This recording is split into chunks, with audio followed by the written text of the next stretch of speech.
Yo, from my home in KC, all the time. Just did 10 in the pen. About to spit this game for you, fool. These niggas don't understand that he the man. And on the down low, I'm still selling birds. Nigga told me that. These niggas don't understand that he the man. And on the down low, I'm still selling birds. Nigga told me that. I need me a lick to come up on 100 G's. How be? Moving these fucking keys. Where be? Run them in that UPT. And who gon' run them? The brother in my BG. You gotta be.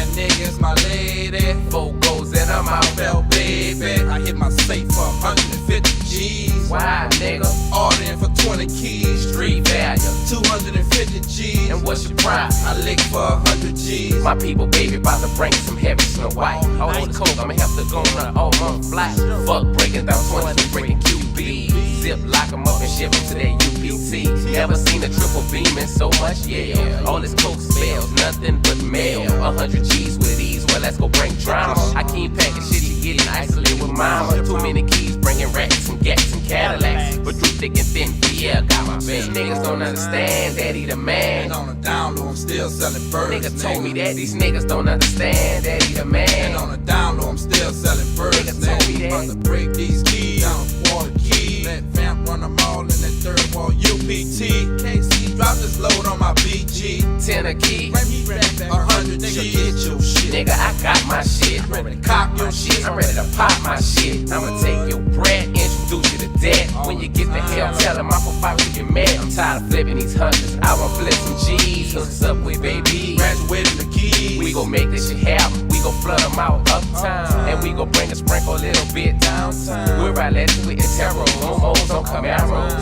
Slim got the coke in the wayside barrels for 22.5. Alpha keys for 11.5. Come to the BG, I might do it for even 5. Nigga, I ball, but people don't know it, cause I don't show it. The only way you find it is if you come score it. Cause I don't stuff for no hoe and flow show it. 23 codes, I get a bucket and keep it on the down low. These niggas don't understand that he the And man. on the down low, I'm still selling birds. Nigga told me that. These niggas don't understand that he the And man. on the down low, I'm still selling birds. Nigga told me that. Never outer, money in a powder. Nigga moving shit uptown, the crowd. Who got the sprinkle to make your ass rank? Dope beans and old jeans, body tanko. Chickens in a cutter supreme. Young hoes dream. Cash rules everything in town, know what I mean? Snow like Alaska, wanted in Nebraska. Bitch try to testify, straight blaster. Cakes in a ammo, modern day Rambo. Got a Glock with some rocks in a gram hoe. Got a Maserati, funky like John Gotti. Red beam on the scene, leaving bloody bodies. I got this shit wrapped up. Manny Fresh, the special man, aka Big Nuts. These niggas don't understand that he the And man. on the down low, I'm still selling birds. Niggas told me that. These niggas don't understand that he the And man. on the down low, I'm still selling birds. Niggas told me that. These niggas don't understand that he the And man. on the down low, I'm still selling birds. Niggas told me that. These niggas don't understand that he the And man. on the down low, I'm still selling birds. Nigga, Y'all told me that. all the time. UPT, that's me. 1 BG Represent. Larry J, Big Gerald KC, and L, Vamp, that Mouth Mac Calio, It's suck all bitches. good.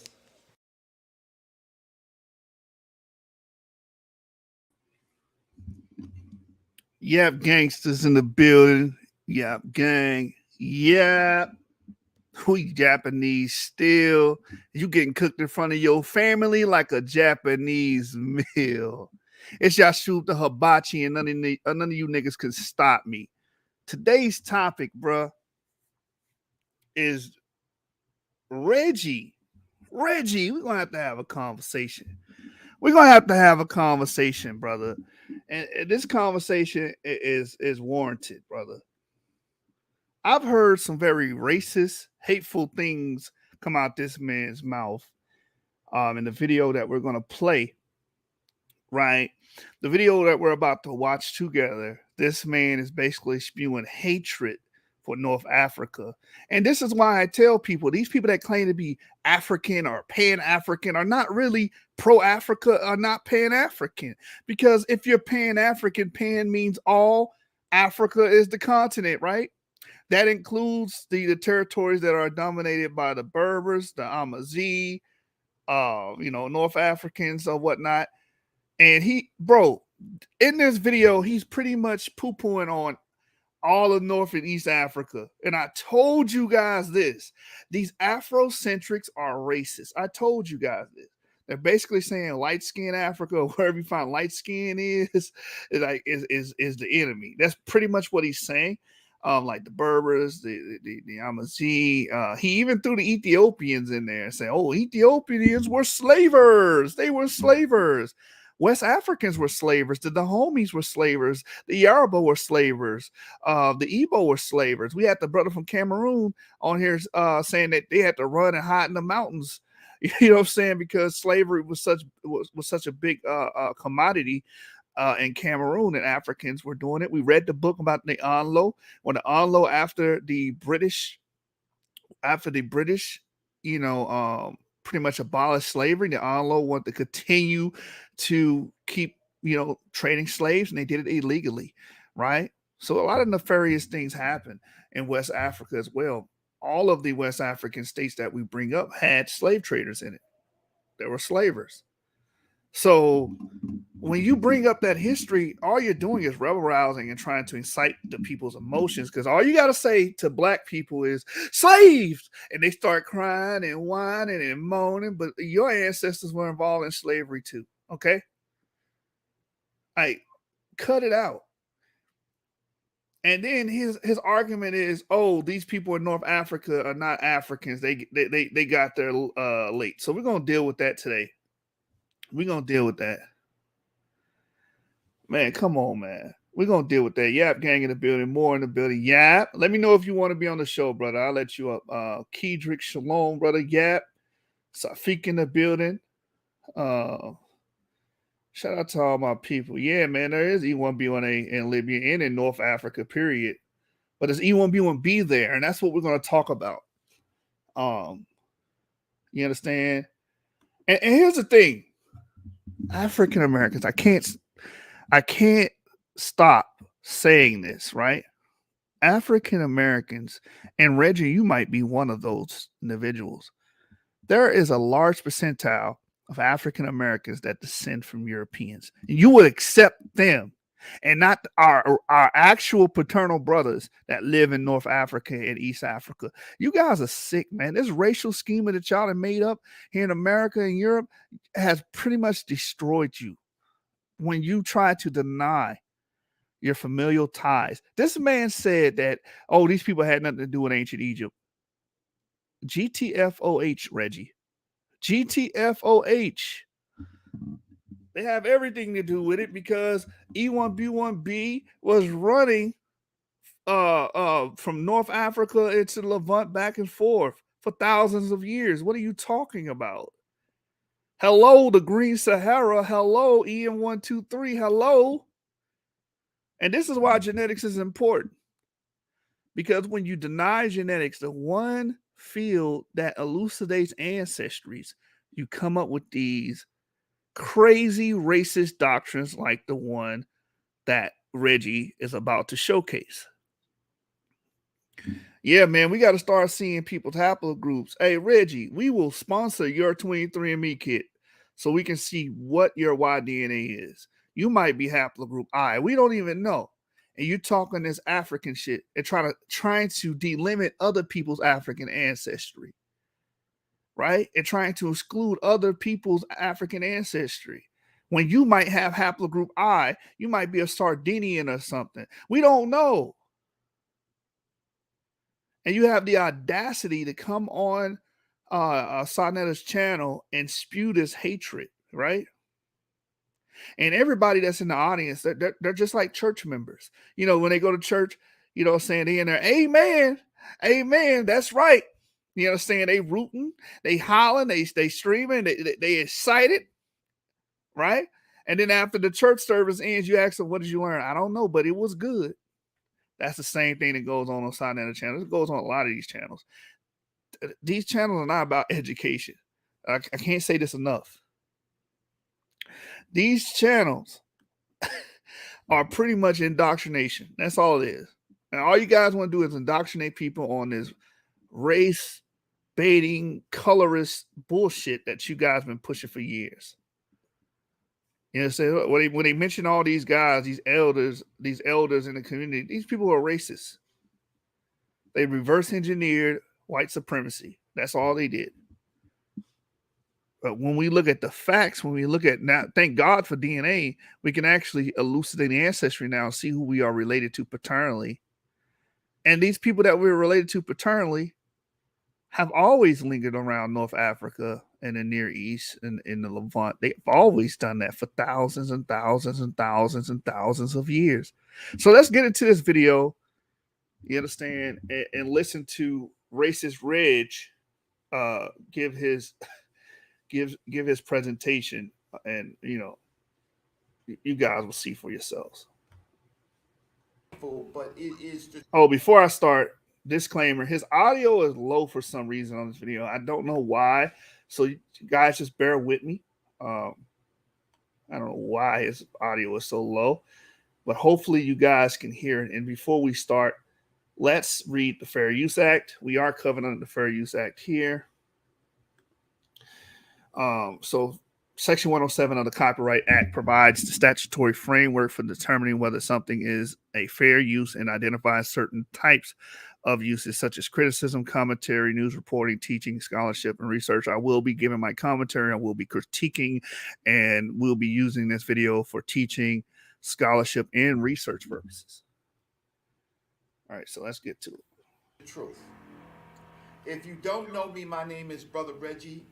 I am a researcher. I am a true student of Dr. Leonard Jeffries, Professor James Small, Dr. Joseph Benjo Canning. All those people you're naming, Dr. Ben, James Small, Jeffries, all these people, I guarantee you, if I go and read their works, it's going to be some element of racism in it. And this is where these guys are the background that these guys are coming from. This is the background that Israelites are coming from. This is the background that Afrocentrics are coming from, atheists. All these people in this messed up community that we call the conscious community have a racist overtone, right? And they're getting it from these older guys. And what it's doing, it's stymieing, it has stymied the scholarship. That's what it has done. Dr. John Henry Clark, Professor Edward Scobie, and and I've had other professors along the way. I worked 5 years at the Schomburg Center for Research in Black You Culture. guys bear with the audio. That's from the I have original been video. involved in several federal cases. One is a litigant myself, so I do know the law. And I've just bought a good friend of mine a full course to summary judgment motion, and the summary judgment motions are in on the side of the defendants who he is suing, and we put in a partial summary judgment on retaliation. I am going to talk about law. I'm going to talk about populations, and so let's get into it. So let me share my screen. And Sarnetta, thank you for your time doing this. I know we've been going back and forth trying to get a date for this, and thanks for squeezing me in. Disclaimer: the information presented here is for educational information. All used material, the property and copyright of the original scholars and scientists who published the material. I make no ownership rights, and will ask the video to be taken down from any complaint of a publisher or author. But I am doing this in fair use.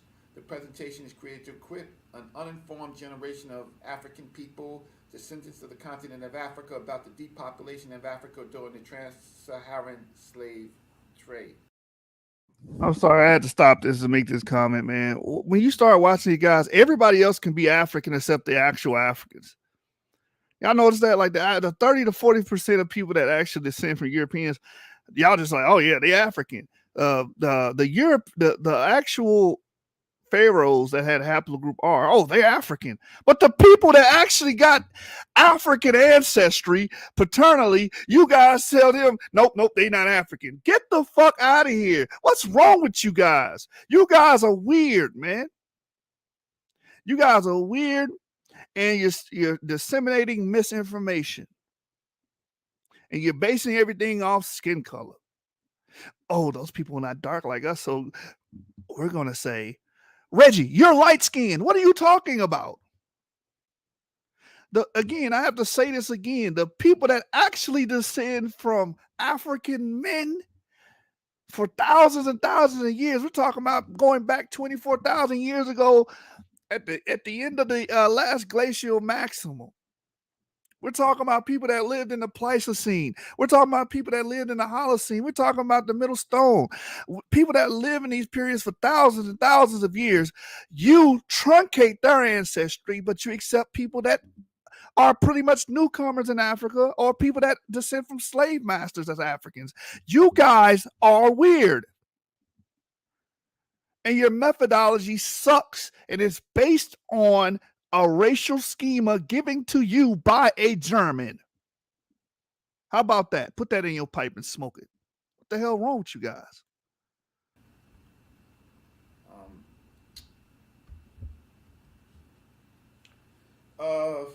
Probably many of you do not know, but this last week during the Supreme Court hearings of the confirmation of the candidate for the Supreme Court nominee, the sister, they mentioned the professor.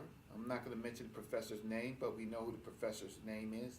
And they mentioned that she was part of some young students at that time at Harvard who asked this professor to come and speak at the same podium that El-Hajj Malik El-Shabazz Malcolm X spoke at. And well, Reggie made it into a DC comic. Good, because you're a cartoon character. You cartooning right now. I'm glad you made it into a DC comic. You're a very cartoon character. A lot of the things you have said in the past has been very cartoonish. Okay, Cartoon Network, Nickelodeon, Disney, all that. Okay. Mixed with a particular religious group. And that they was there to do a protest, and it looked very violent. And we got caught up in the fray. One of my young soldiers, he just happened to be a comic book writer, and he wrote his story. So in DC Comics, over here, DC Digital First, as they embark on NFTs and they embark on the digital economy, Europeans have created. So I just put out one little clip of the comic. You can find it in Kindle.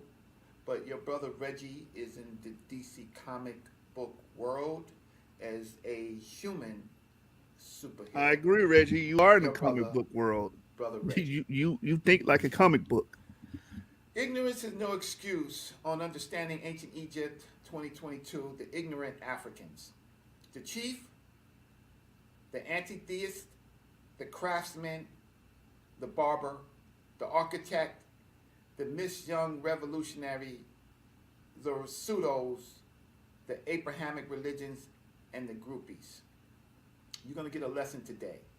There exists amongst Black America a collection of middle-aged men now in social media who feed into scientific and religious racism to erase the genocide of the African during the invasion, murder, rape, exportation. Hold on, I got to comment on this. This might be a long one. So he's basically saying, of course, everything's an attack on Abrahamic religions and faith, right? Even though that's what proliferated the world, even though that's what gave the upstart and the spark to modern science, even though, what have you, right?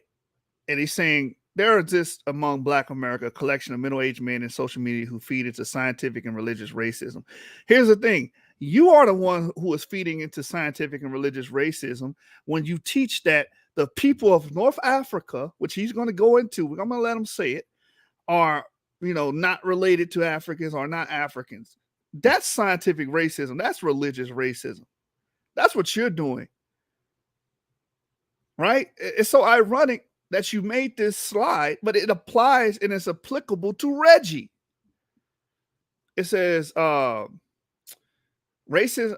They said they're using this racism to erase genocide of the Africans during the invasion, murder, rape, and exploitation of the Africans.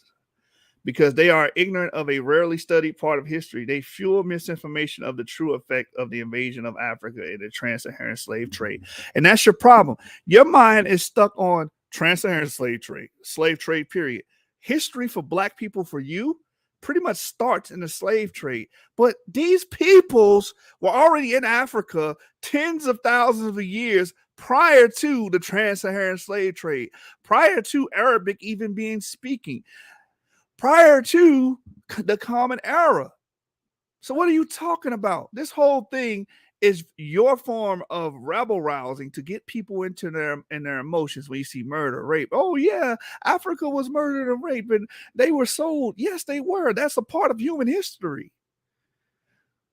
That's a part of human history. So what are you talking about? That gives you the right to demarcate someone's ancestry. Get the fuck out of here. So you're going to demarcate the Anlo people of West Africa, the Dahomey, the Yoruba, the Fulani. You're going to demarcate them and say they're not African because they were involved in the transatlantic slave trade. They captured slaves. They had slaves on plantations, right? They had house slaves. And they were doing it even after the European abolished slavery. They continued to trade slaves and conduct slave raids after Europe had abolished slavery. So does that mean they're no longer African, you ass? Does that mean they're no longer African? Did they lose their African ancestry? You guys are nuts. This is why I have to keep reminding grown-ass men that you're arguing situations and things that happen while we're alive. That does not affect biology. Biology is determined by who you sleep with and have babies with, not the actions of that individual. Biology is determined by genes. You have germ cells and somatic cells. Your germ cells is pretty much your sperm and egg. Your somatic cells are all the rest of the cells that make up your hair, your blood, so on and so forth, et cetera, et cetera, et cetera. All of it has a copy of DNA. That has nothing to do with slave trading. It has nothing to do with what Bible you read or what religion you follow. I have to keep beating that into y'all heads because y'all keep trying to conflate the two. And like I said, West Africans were very integral in the slave trade. They played a huge part in it. A huge part. And they sold their own peoples and they sold other peoples they were warring with. Same thing happened when the colonial forces came to the Americas.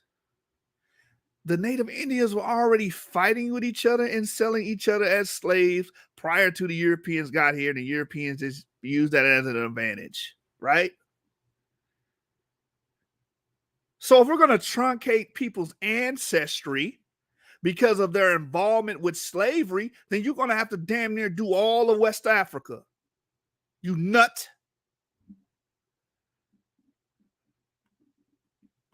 And depopulation of the continent we call Africa.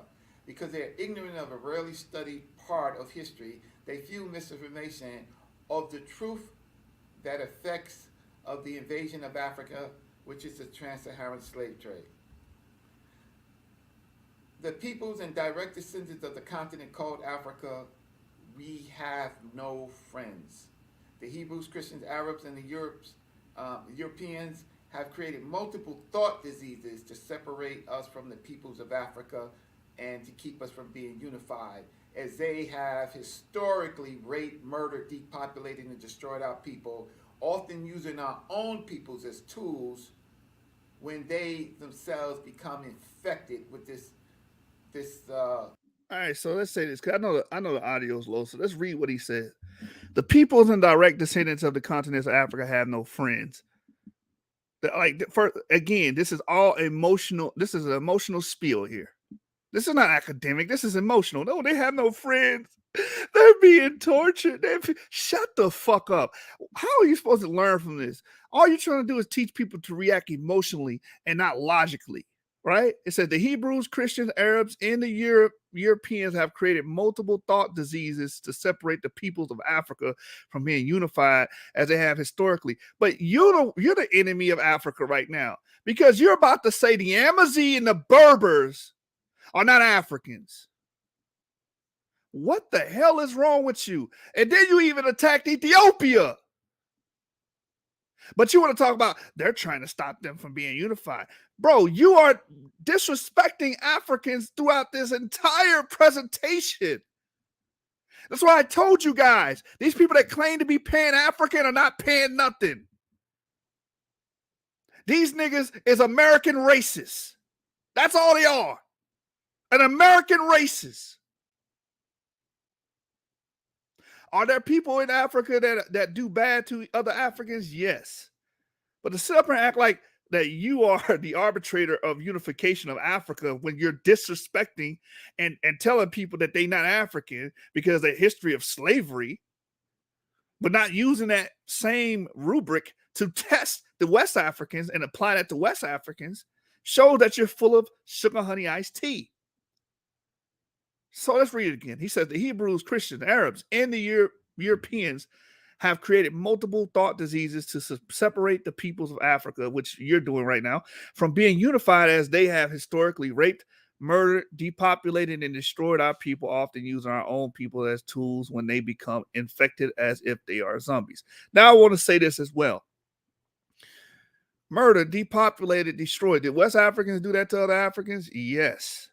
Did they historically rape, murder, depopulate, and destroy other Africans? Yes. Yes. Who are the Tuaregs? The Tuaregs, oh, they had slaves. Okay, who are the Tuaregs? The Tuaregs are E1B1A and E1B1B. Put that in your pipe and smoke it. We all, regardless of how we treated each other, that has nothing to say towards our lineage and where we come from and who we come from. Dumb. You're not a teacher. You're a rabble rouser. You're just trying to get people in their feelings and their emotions. But everything that you said in this paragraph applies to West Africans. You do understand that, dumb? It applies to African Americans. Many of them that you accept. African Americans had slaves. African Americans raped. African Americans depopulated and destroyed our people.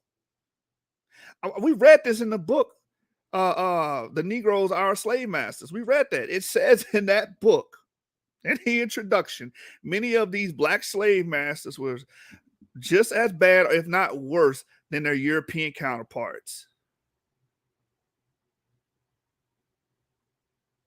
Again, this is why I have to keep reminding y'all. It's a biological argument versus a situational argument or the actions of the people. That's two different things. They're diametrically opposed to each other, and you're trying to conflate them. This is the idiocy that gets supported by the black American. This is why a majority of y'all vote Democrat. Y'all support idiocy and counterproductive motifs. You're a sucker for it.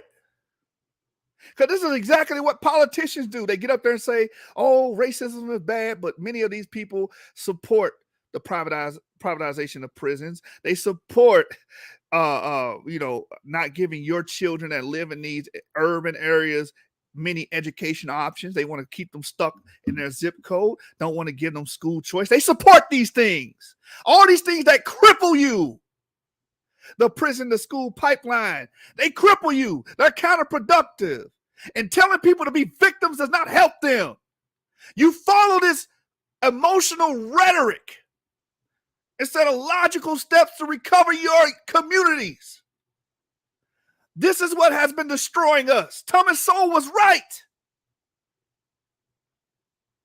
You're not pushing no damn unity. You're not teaching Pan-Africanism. You're teaching racial schema. That's all you're doing. Because what it boils down to is what many of the people of Germany and many people of Europe, European scholars were saying in the 17th, 18th century, bringing up that scientific racism that you brought up earlier. that sub-Saharan Africa is the true black Africa and North Africa is white and European. You're regurgitating that.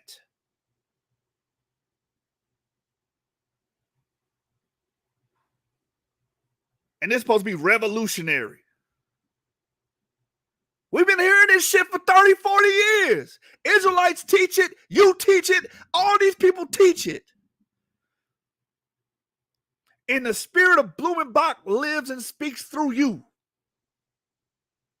You know, damn Africa, you're teaching a German doctrine. The hell wrong with y'all? And we don't even know who this guy is. You guys love to say that we shit. You're not even related to us, probably. Our this, our people. No, speak for yourself. We don't know who you are. Post your DNA test, man. Since you want to try to demarcate other Africans and tell them that they're not African, how about you prove that you're an African first? Let's start there, Reggie, Reginald. Let's start there. How you gonna go and try to delimit and demarcate a whole swath of peoples, and we don't even know who you are? I can tell you that I'm African. I'm EU 290 and L3. Okay? My marker was involved in the Bantu agricultural expansion. All right? I can tell you that. L3 been there 70,000 years. I can tell you that. So we need to see who this guy is, man. I need an ID on this guy. Disease, and they become zombies. In addition, there are societies of secrets of black people who have joined the societies of secrets of the European oppressor who keep us in darkness. Not in darkness, but in ignorance to protect their way of life. I won't call your organization's names, but you know who you are. However, one of our own on our platforms who is a known member of one of these groups has run his damn ignorant mouth on the subject by questioning with no research of his own. Either he knows the truth and is protecting someone, or being a servant, or your organizations that taught him, that initiated him, have failed in teaching the truths of what is public about you. And I've listed some of the tenets of one of your organizations. And so if he is one of your own, not having selfish interest, vanity is dead for them, anger is no longer their master, they're not the slaves of possessions, not afraid to act with courage in their convictions, a real person, seeing the viewpoints of others, his emotions are always positive, he uses his imagination for creative, not destructive purposes, he does not belittle or slander others, each day he aligns himself with his inner teachings. If you have taught him and them this, you have failed, and it is just lip service. There's another powerful group. Let's call them just the aristocratic advisory body, and later a representative senate. I'm saying to your group, stop thinking about your own kind, whatever that is, right? And produce another Du Bois, produce another King. Don't produce Negroes with property and power that control things, that buffer our people from what we should have. I think if you do research, family, you know the groups that I am talking about. You're not just wrong, you're stupid. Have lost their way. They have stopped devoting themselves to the ideas of their people's liberation. They care about the possessions. That's bullshit. That's bullshit. They stopped the ways of their people's liberation. Reggie and all you guys are liberals and you support Democrats. Those are party of pro-slavery. And I got to bring the political aspect of it too, because these people try to, feign themselves as intellectuals. If you were so, so hard on liberation, you would deal with the people that liberated you. The people that liberated you, the party that was for abolitionists, that were pro abolition, right, was the Republicans. And most of y'all support modern day liberal motifs, democratic motifs. So get the hell out of here. You're not for the liberation of our people. You don't even teach that as history. You guys don't even bring that up. You guys are full of sugar, honey, iced tea, and you know it. You push counterproductive motifs and policies, right? You teach our people to be very racist and hating of Africa. Y'all actually hate Africa. Y'all keep talking about Pan-Africans. You actually hate Africa. You hate the history of Africa. You hate the people that are there that are Africans, right? That don't fit your racial schema that you got from a German. You hate them. Again, counterproductive. So what part of this is, teaching our people anything? It's not. They were already exposed to racism. They already knew about racism. Many of them are racist. How is this, making them rise above? How is this being a luminary? None of what you're talking about is illuminating the people's minds and thoughts. It's just bringing them down into a stupor. Like I said, this racial schema has stymied the scholarship of our community. Let's go. If you do a little research, you know who I'm talking about. The lies Africans are telling to their people today. 1. The sub-Saharan Africans, Nubian, Nilotic people were not the ancient Egyptians. 2. The Egyptian people today are the pyramid builders. 3. If there was a large black population in Egypt, where did they go? All right, so let me address this. Sub-Saharan African, Nubian, Nilotic peoples were not the ancient Egyptians. First of all, that sentence lets you know that he thinks like a 17th, 18th century European. Because when he says the Sub-Saharan African, Nubian, Nilotic, he groups all of these peoples together. He groups all of them together. Who are these people? Delineate these people. How do you know they were there during that time frame of pre-dynastic Egypt, dynastic Egypt? How do you know this? Again, this is all race baiting. Oh, I'm just going to group a bunch of people that I know are black or have dark skin together and say that they represent the ancient Egyptians. This is not scholarship. This is not collegiate. This is cartoon shit. And this is why you was put in the comic book where you belong. You belong in DC Comics. Oh, Hanna-Barbera ass nigga. It says the Egyptian peoples today are the pyramid builders. Well, what's wrong with the Egyptian people today? Oh, they got Eurasian DNA. The ancient DNA the ancient peoples of Europe had a Eurasian component. Hello, Akhenaten was haplogroup R. Hello. There were Eurasian people living in the records tell you that. The Egyptian records tell you that. Let's keep going. It says, if there was a large black population in Egypt, where did they go? Maybe, some of them left. Maybe some of them stayed. Like it intermarried and intermingled, and they are the people that you see today. What's wrong with that? Oh, well, those people white, they Arab. But when they do their DNA test, they go back to Africans. There's a large percentage of them that go back to EM78. Numbskull. Again, you're using phenotype and color to make your argument. You're not using anthropology. You're not using archaeology. You're not using genetics. You're not using demography. You're using how people look today to determine whether or not they're Africans. You're a joke, man. You ain't no goddamn Pan-African. You're a pan-racist. Fuck is this nigga talking about? The intellectual slave trade of information again. We are our own worst goddamn enemy. The arrogant, the ignorant Africans are going to be a... Yeah, you are. You are a worst enemy. You are the worst enemy to Africans. You might be European. We don't know your DNA, Reggie.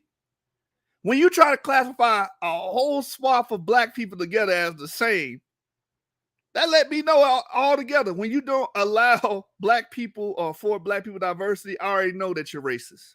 You're racist towards black people. All black people. So the Nubians are the same as West African blacks. Is that what you're saying? Ancient Nubians are the same as West African blacks? Reggie, how many haplogroups are in West Africa? Can you even tell me? These are different lineages. They're not all the same. You got A, B, E, J, and R. They're not all the same. Then you got T. You're just clumping everybody together that has a certain phenotype. You're not using demography. You're not using anthropology. You're not using archaeology. And you're damn sure not using genetics. You're just saying, oh, there goes some black niggas. They all the same. That's some racist shit. That's racism. And it ain't African. That comes from Germans. That didn't come from no ancient African. The ancient Egyptians did not teach that shit. Goofy. Oh, all black people on the earth are the same. They don't even know what that concept is. That's alien to ancient peoples. That's some modern European confabulation. And you're supposed to be a doctor. You should be ashamed of yourself. You're a pan-racist, not a pan-African. Fuck is you niggas talking about? Mass today and put in the ash can of history and the YouTube world. Let's get to this. So, Sarnetta, I am angry. I'm angry at our people's ignorance. We've had great scholars, but they haven't been great students. Last week, lie number 1 was destroyed. That who were the ancient Egyptians was destroyed by our brother Bobby Banger, Bobby Body Bag, Bobby Baltimore, Arc West, and now Bobby Paramaniac, and myself with some slides from Jed and Mark from my museum tour, murdered the head chief on the origins of the ancient Egyptians. The head chief of the Mediterranean Egyptian origins, not being black, died and was funeralized, and he is a ghost. And you know what we do here, Sarnetta, we make you ghost. His crew of apostles, that's the anti-theist Fuller, the Mr. Line You Up Barber, but I respect the barber. He just tries to line you up. The pseudo-architect, the worst, the food science mason, could not resurrect their savior. He's a ghost. However, we're indebted to the chief for bringing this controversy up, but Bobby Banger hopefully will come on this show and talk about his flawless victory. Muslims, Moors, Muslims, Hebrews, Hebrew Israelites, Christians, Masons, Muslim sons, Asiatics, Comedics, historians, debaters, continental Africans, Africans in the diaspora, and the conscious community. I hope that you're all in this building. Like, this is just a preview of something that you may get tomorrow when Dr. Malik Zulu Shabazz and Captain Tazariak of ISUPK come with the Commanding General Yahana is going to be in the building tomorrow. And this is just a preview of some things to think about. So last week, Bobby Banger, Bobby Body Bag, destroyed the head chief, right, of Egypt not being black, sub-Saharan, African. He actually destroyed it with this one slide. The traditions and languages, this slide is in the Brooklyn Museum, currently on display, so that you can go and see it. The traditions and languages of the Saharan Nilotic population largely shaped the development of the ancient Egypt and Nubia into the great civilization we know today. In fact, many traits that were once viewed as essentially Egyptian were first attested in Nubia and are thus rooted there in the desert cultures to the south and the west of Egypt. The nomadic pastoral way of life adapted in Egypt and other North African cultures was first established by the most ancient Nubian people, sub-Saharan black people, people with melanin. Similarly, the shared vocabulary of Afro-Asiatic languages which You see what he keeps doing? Sub-Saharan black people. What's the haplogroup of those Nubians, Reggie? Dr. Reggie, do you know? Have you even studied the Nubians? Did you even study the pre-Kerma population to know who they will be predominantly be, what the high prevalence of people there be during that time frame? You didn't. You didn't. All you see is black people. They be like, oh, that's us. All black people ain't the same, Reggie. That's some racist shit. To when you look at a black person anywhere in the world, oh, they us. No, they not. They're haplogroup AM13. Majority African American, the haplogroup E. That's a separate people, man. Oh, they black, they us. Goofy, man. Cartooning again. includes ancient Egyptian, points to the origin of these languages to the south of Egypt. The Brooklyn Museum has an exhibition that is important on the Green Sahara, where they talk about the origins of Egypt. The Metropolitan Museum of Art has an exhibit called The African Origin of Civilization, where they talk about Africa being the origin of civilization and the importance of ancient Egypt. Both these museums have thrown down the sword of white supremacy and have said that Africa, ancient Egypt, is in fact a culture of indigenous African people. So why do the servants now continue to lie? This article follows up with Unc West, Bobby Benger said. You will see it in probably the next book of Cambridge series on Egypt and Africa. It's called Egypt in its African Context, and it's by Maria Gamelo Gatto. And I'm not going to read it all, but I'm just going to show you can look it up here. The Nubian pastoral culture is a link between Egypt and Africa, viewed from the archaeological record. And this is an important article that sums up what was happening in what is called Nubia, right? Upper and lower Nubia, and to the west, to the desert, and what was happening in places like Chad, that you can get to through the Wadi Howar, which is the Yellow Nile. It was a major part of the They Nile. put a one in the chat if you can actually hear him. The culture and civilization that began the march to Egypt. Egypt is just a daughter of great civilizations that was before it. I messed this up. Lie implication number 2. The modern Egyptians are the original population. So that should be number 2. Hey, where Ngozi at? Because he got your name here, right? He said, here, I disagree in part with Unc West, Ngozi, and Gullah Geechee. I will supply my evidence. But here's the thing. What Ngozi is showing you is scientific methodology. He's showing you that these people that are there, just it don't matter how they look, their DNA is there. Their DNA is found in mummies. Like, what are we doing at this point? If their DNA is found in mummies, Reggie, that means their ancestors were there. Okay? You can't change that because, oh, I don't like how those people look. Reggie, you're light-skinned just like them. What are you talking about? You're a fucking light-skinned man. Hey, what, you ain't African because you light-skinned now? Get the hell out of here, man.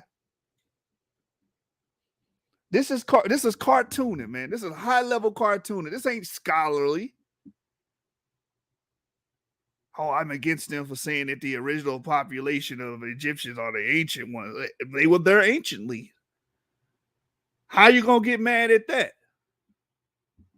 Let's watch this bozo, man.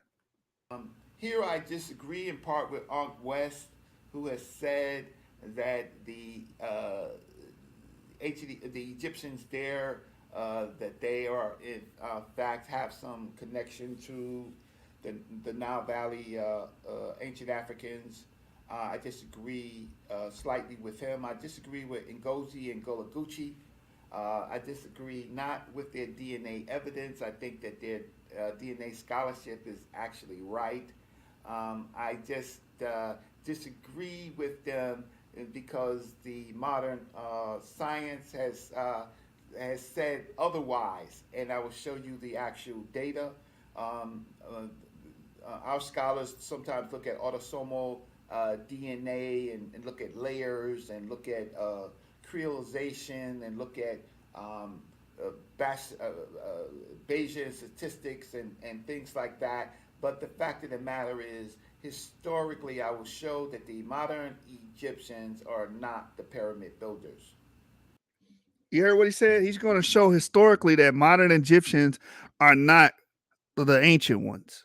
That's what he's going to show historically, not genetically. He's going to do it historically. He's going to skip the genetic component because he know it blows his argument out the water. So let me read it. It says, I totally disagree with the chief, anti-theist, the barber, the craftsman, and architect. And if somebody knows who he's referring to in all of this, who's the barber, I don't know. I don't keep up and watch every episode on Sonetta Studio. So I really don't know what these names are implying. But it says their evidence is based on scientific racism and misreading scientific data. And I know he got Ngozi up there, so he's mentioning Ngozi as well. And Ngozi is going to read the scientific literature.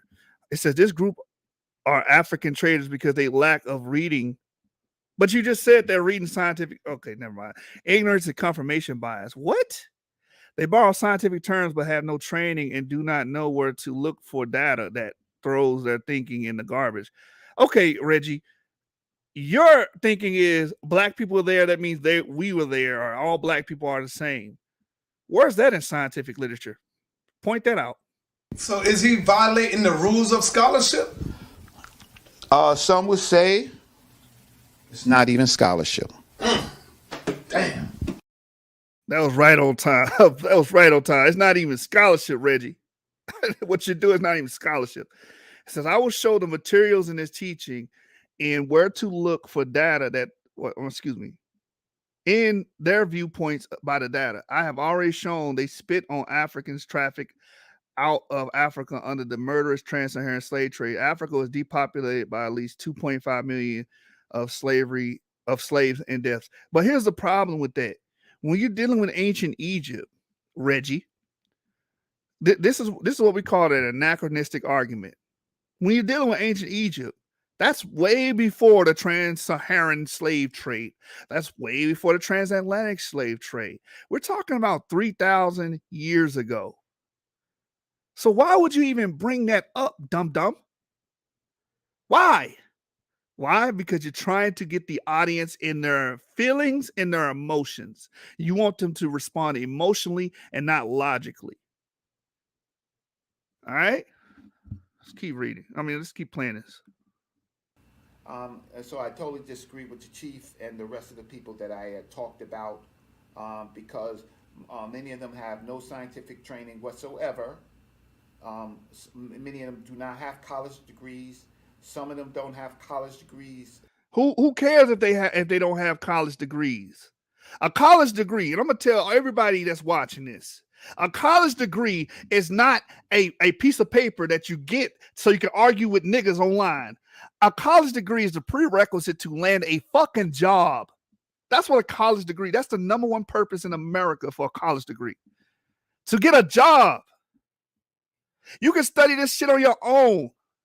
You don't need a college degree. Oh, I got a college degree. That means I'm absolutely correct in everything I say. No, it does not.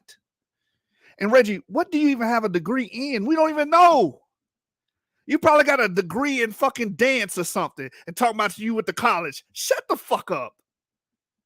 You niggas always do it. Oh, I got a degree in Africana studies. Bro, that's like an elective. Who cares? Certainly in the field in related studies, which I do. I have a honors in Black Studies and my undergraduate and spent more. What I tell you, Black Studies, that's an easy degree to get. Anybody, I can get a degree in Black Studies in my fucking sleep.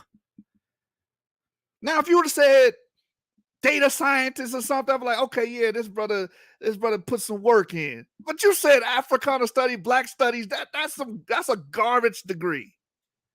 Garbage.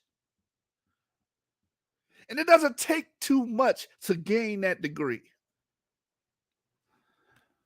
In 36 years on the work, but they seem to have a lot to say with no evidence, and the evidence that they put up. And then also I want to say Africa Studies is not a BS. That's not a BS. That's a BA. He's talking about they're not trained in science. They don't have a degree. You don't even have a degree in science. You got a BA, a bachelor's in arts. Cut the shit, man. I'll show you that it's misread. So we've argued with them in the past that population of history of North Africa based on modern and ancient genomes. This article they often use where they say compared with the rest of the African continent, North Africa has provided limited genomic data. Nonetheless, and it says North Africa has provided limited genomic data. Nonetheless, the genetic data available shows a complex demographic scenario characterized by extensive admixture in the drift, despite the continuous gene flow from the Middle East, Europe, and sub-Saharan Africa. Autochthonous genetic component that dates back to the pre-Holocene times is still present in North Africa. He just killed himself. You just killed your argument, Reggie. I don't even know why you read that. You just killed. First of all, this shows he doesn't know the terminology. It says an autochthonous genetic component that dates back to pre-Holocene times is still present in North African groups. That's what the paper says. And how do we know that? Because the Ibero-Maurusians, EM78, these are E1B1B peoples living in North Africa long before any of this stuff you're talking about, trans-Saharan slave trade, transatlantic slave trade. We're talking about 15 to 24,000 years ago. You done, man. You done. And then it says the comparisons of ancient and modern genomes has evidenced a genetic continuity. And I can't see the next part because you got the arrow in front of it. And then it says Epipaleolithic times. You finish. I don't even know why you read that. I can stop the video now. This is how ignorant these people are. No comprehension skills. None whatsoever, General. None whatsoever. African groups. So they use things like this to say that even though North Africa has provided limited genomic data, scientists can now say, even though North Africa has provided limited genomic data, right, that they can still come up and say that North Africa has a very, very ancient genetic. Look, he confusing himself right now. It does. That's what the paper says. It says still existing in North Africa today.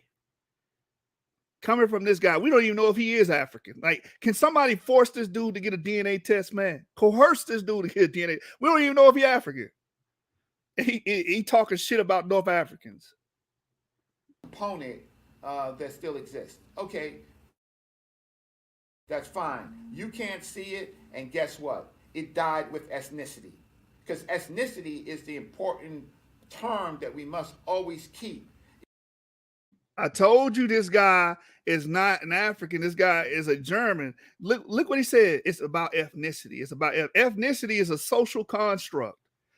So basically what he's going to say is these people are not black. They don't call them black. Who gives a damn what you call them, what you put on paper, what you categorize them as? Them people are already in Africa 15, 24,000 years ago. There's nothing you can do to change that. I don't give a damn what you call them. Call them white.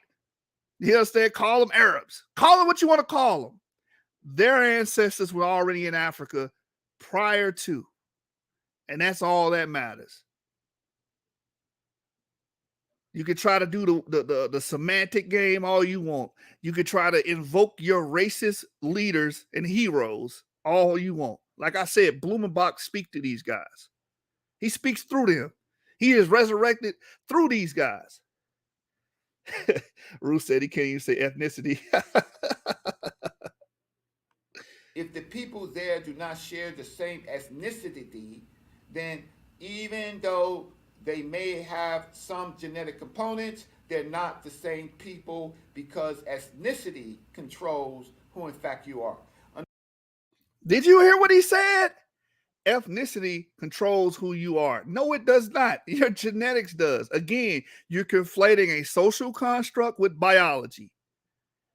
Basically, what you're saying is you're kidnapping the children of our ancestors and saying, nope, these are no longer your children. Yes, they still are. Those are still the sons of ancient Africans.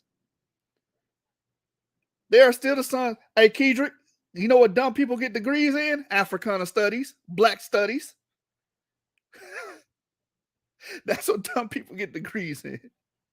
Art and dance and all that other shit. They'll never get a degree in computational math or nothing like that, right? They'll never.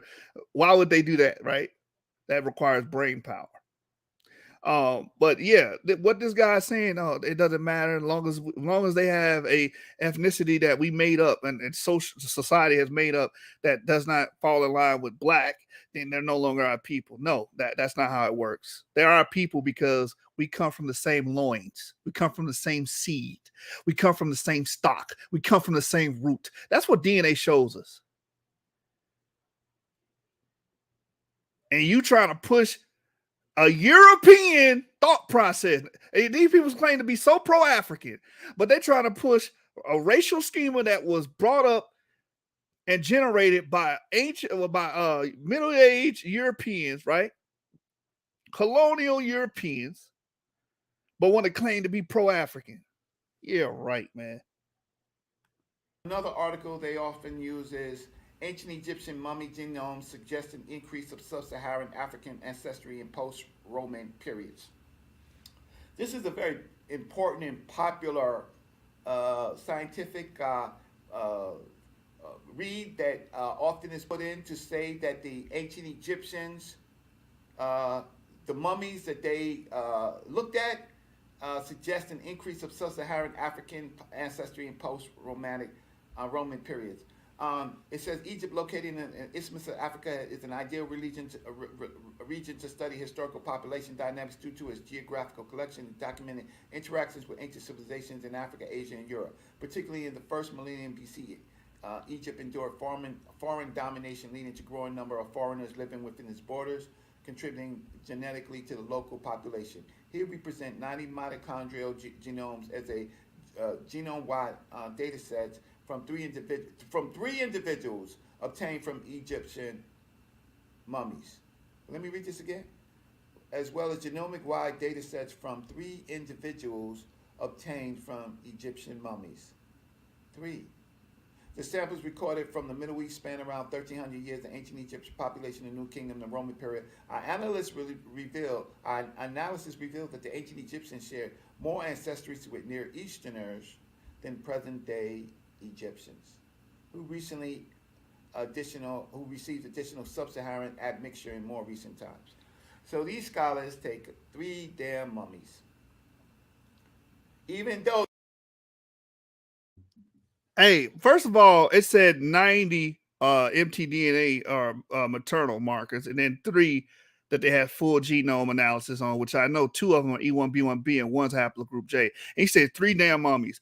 Okay, since 3 mummies ain't enough, show us the other mummies that reflect on what you're talking about. Show them. Oh, I forgot, you don't have them. Shut the fuck up. Niggas always trying to bring up numbers game. Oh, there's only 3 this, 3 that, 1 this, 1 that. As if they got something else that holds more. You don't. This is what we have. This is the DNA information that we have to reflect that time and period that go back 1300 BCE. Do you have something older to show, Reggie? You don't. And when you look at those 2 individuals, the E1B1B and the one that was J, when you look at those mommies, they had SLC 2485, most likely white people. And that's what's killing you. You got white people in ancient Egypt. You know, when you're not racist, that don't bother you. But since you're racist, that bothers you. Trying to minimize what the information says. It says what it says, dum-dum. There's nothing you can do about it. They say that there is foreigners coming into ancient Egypt. And then from the 3 mummies that they chose, 3, they say ancient Egyptian mummies' genomes suggest an increase of sub-Saharan ancestry in post-Roman periods, but they don't say 3 ancient Egyptian genomes suggest an increase of. So our No, you misrepresenting the article. It says here we present 90 mitochondrial genomes as well as genome-wide data sets from 3 individuals obtained from Egyptian mummies. That's what it says. Why? Because the 3 individuals actually have Y DNA, and I believe the 90 have the MT DNA, which comes from the mother side. That's what it says. And you can look up the Abusir mummy records. There's more DNA than just that.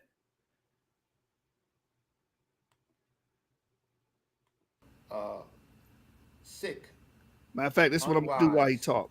I'm gonna pull that up. unscholarly people do not know how to read scientific journals. So you know what we do? What we do is we go to other white scholars, other black scholars, other experts, and we show that these Negroes of our own, who's in. Watch this. It says here, present-day Egyptians are genetically different from the ancient Egyptians, and important research reveals. This says nothing different than what you just read. The reason why, because there's an increased sub-Saharan component that other article just told you, which was not existed 3,300 years ago in ancient Egypt, according to the mummies they analyzed. You're not saying anything different.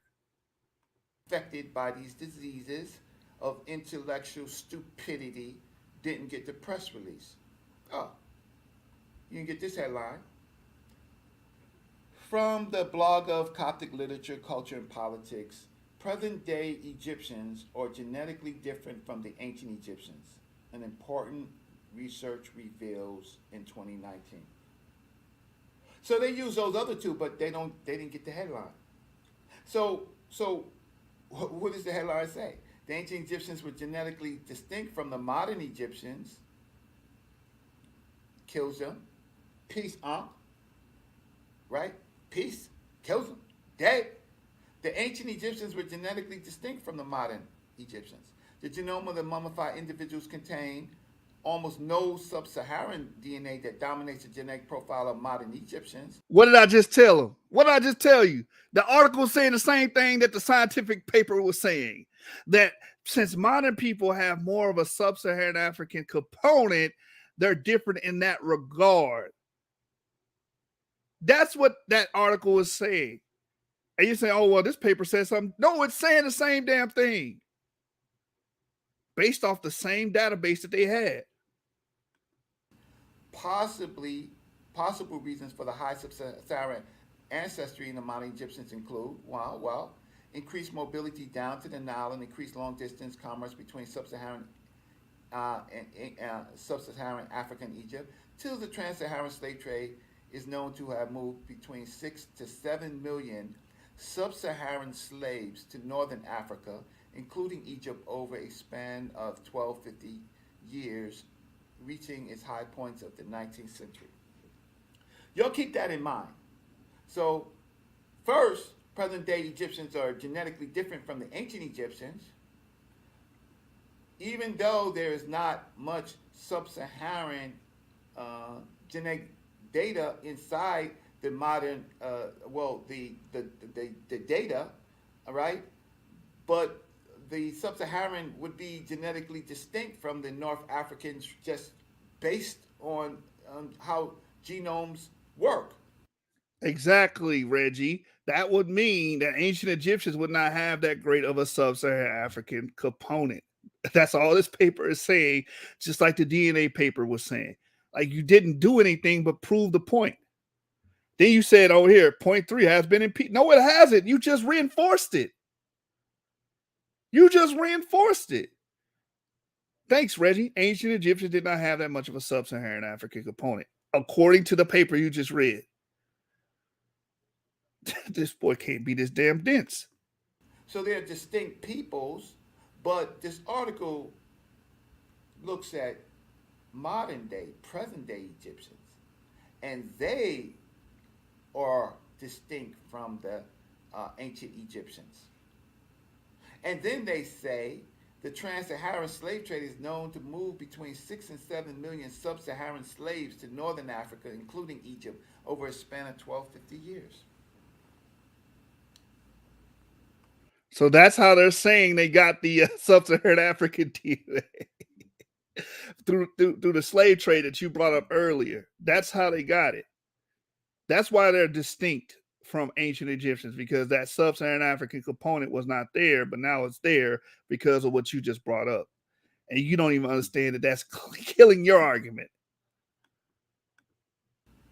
Let's read this number again. 6 to 7 million sub-Saharan African people was moved from their places to places like Egypt, Libya, and Morocco over a period of 1,250 years.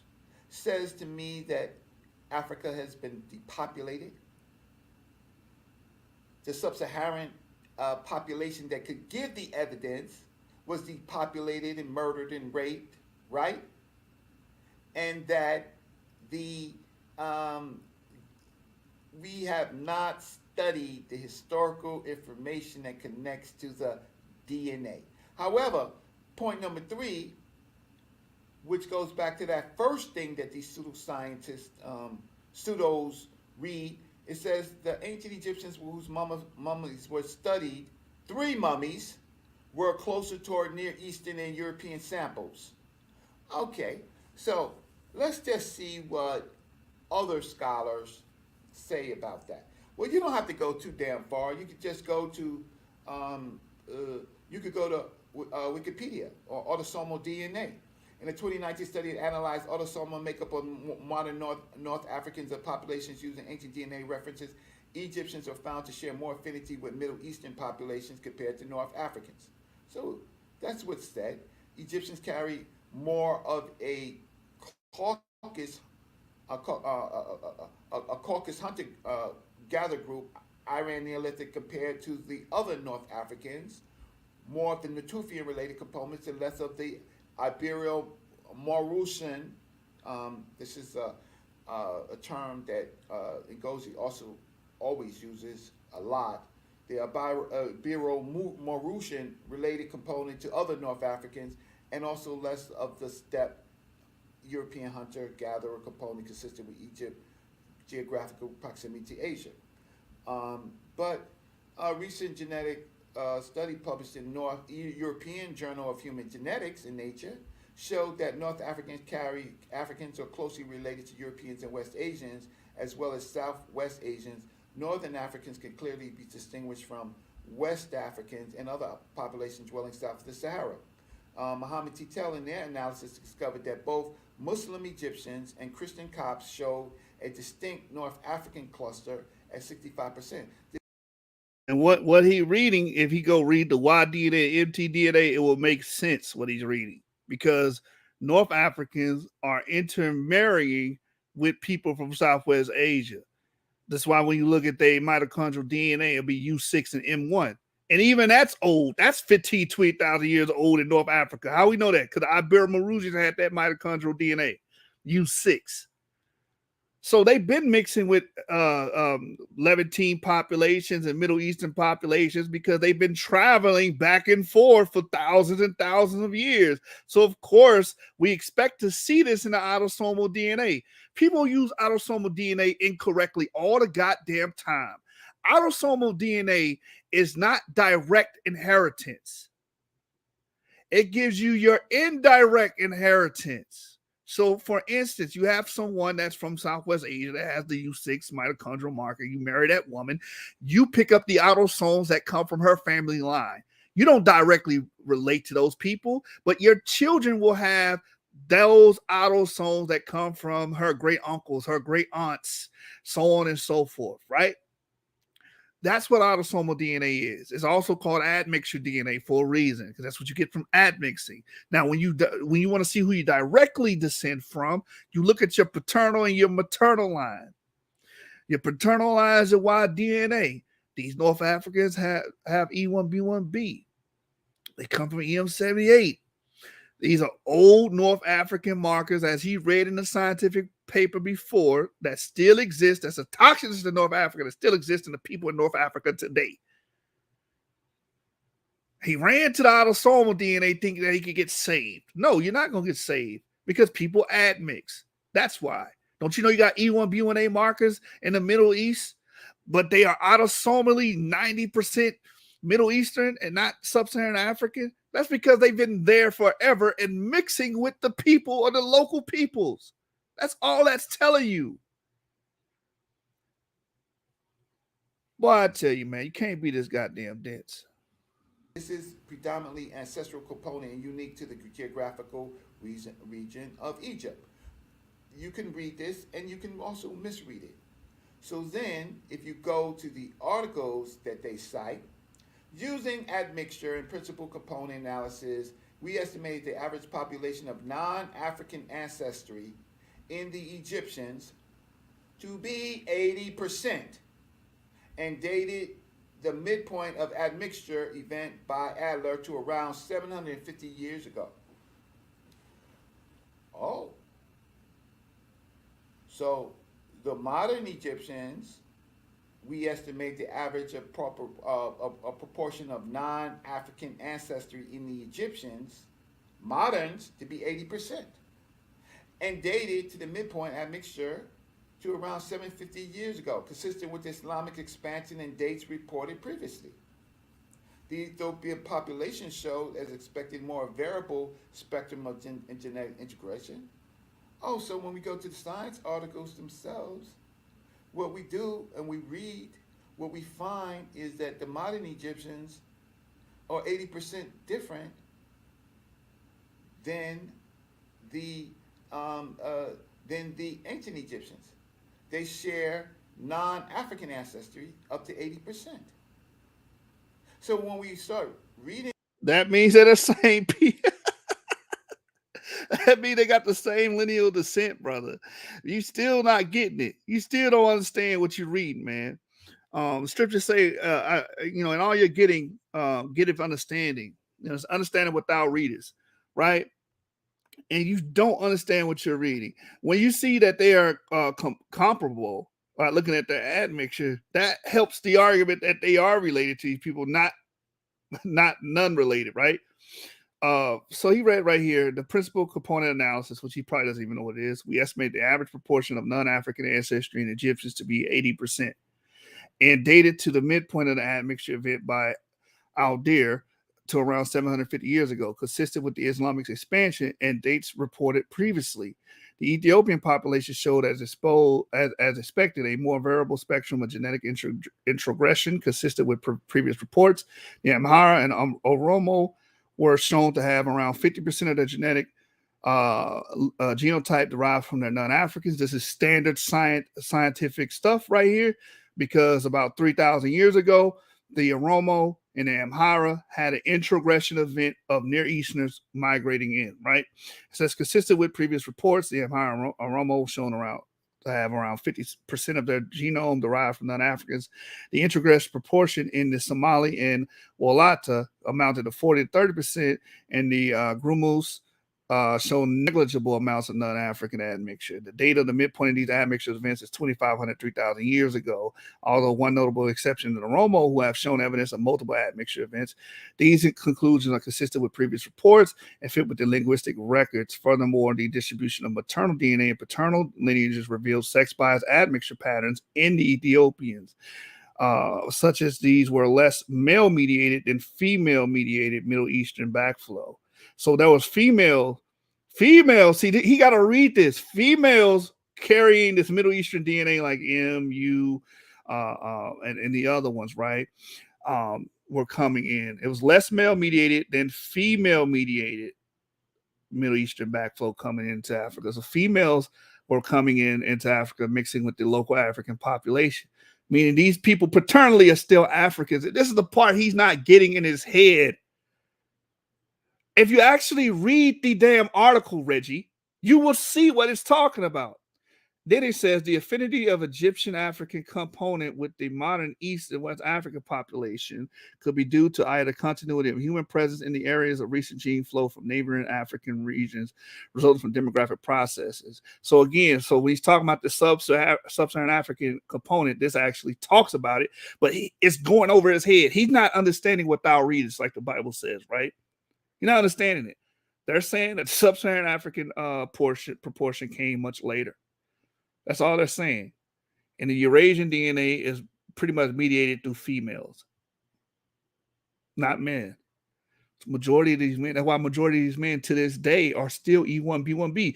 Majority of Egyptians, they have a large component. I think like 40% of Egypt is like E1B1B. You can't get around that.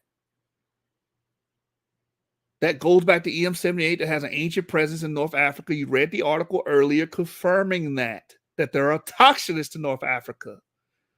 Not newcomers, autochthonists, going back to the late glacial maximum. Matter of fact, let's read that real quick. Hold on. Just, because that was about an hour ago. Let me read that again. Hold on. Let me pull it up. I know I got it up here somewhere. Ancient Egyptians, slaveholders, origins of modern human ancestry. E1B1B.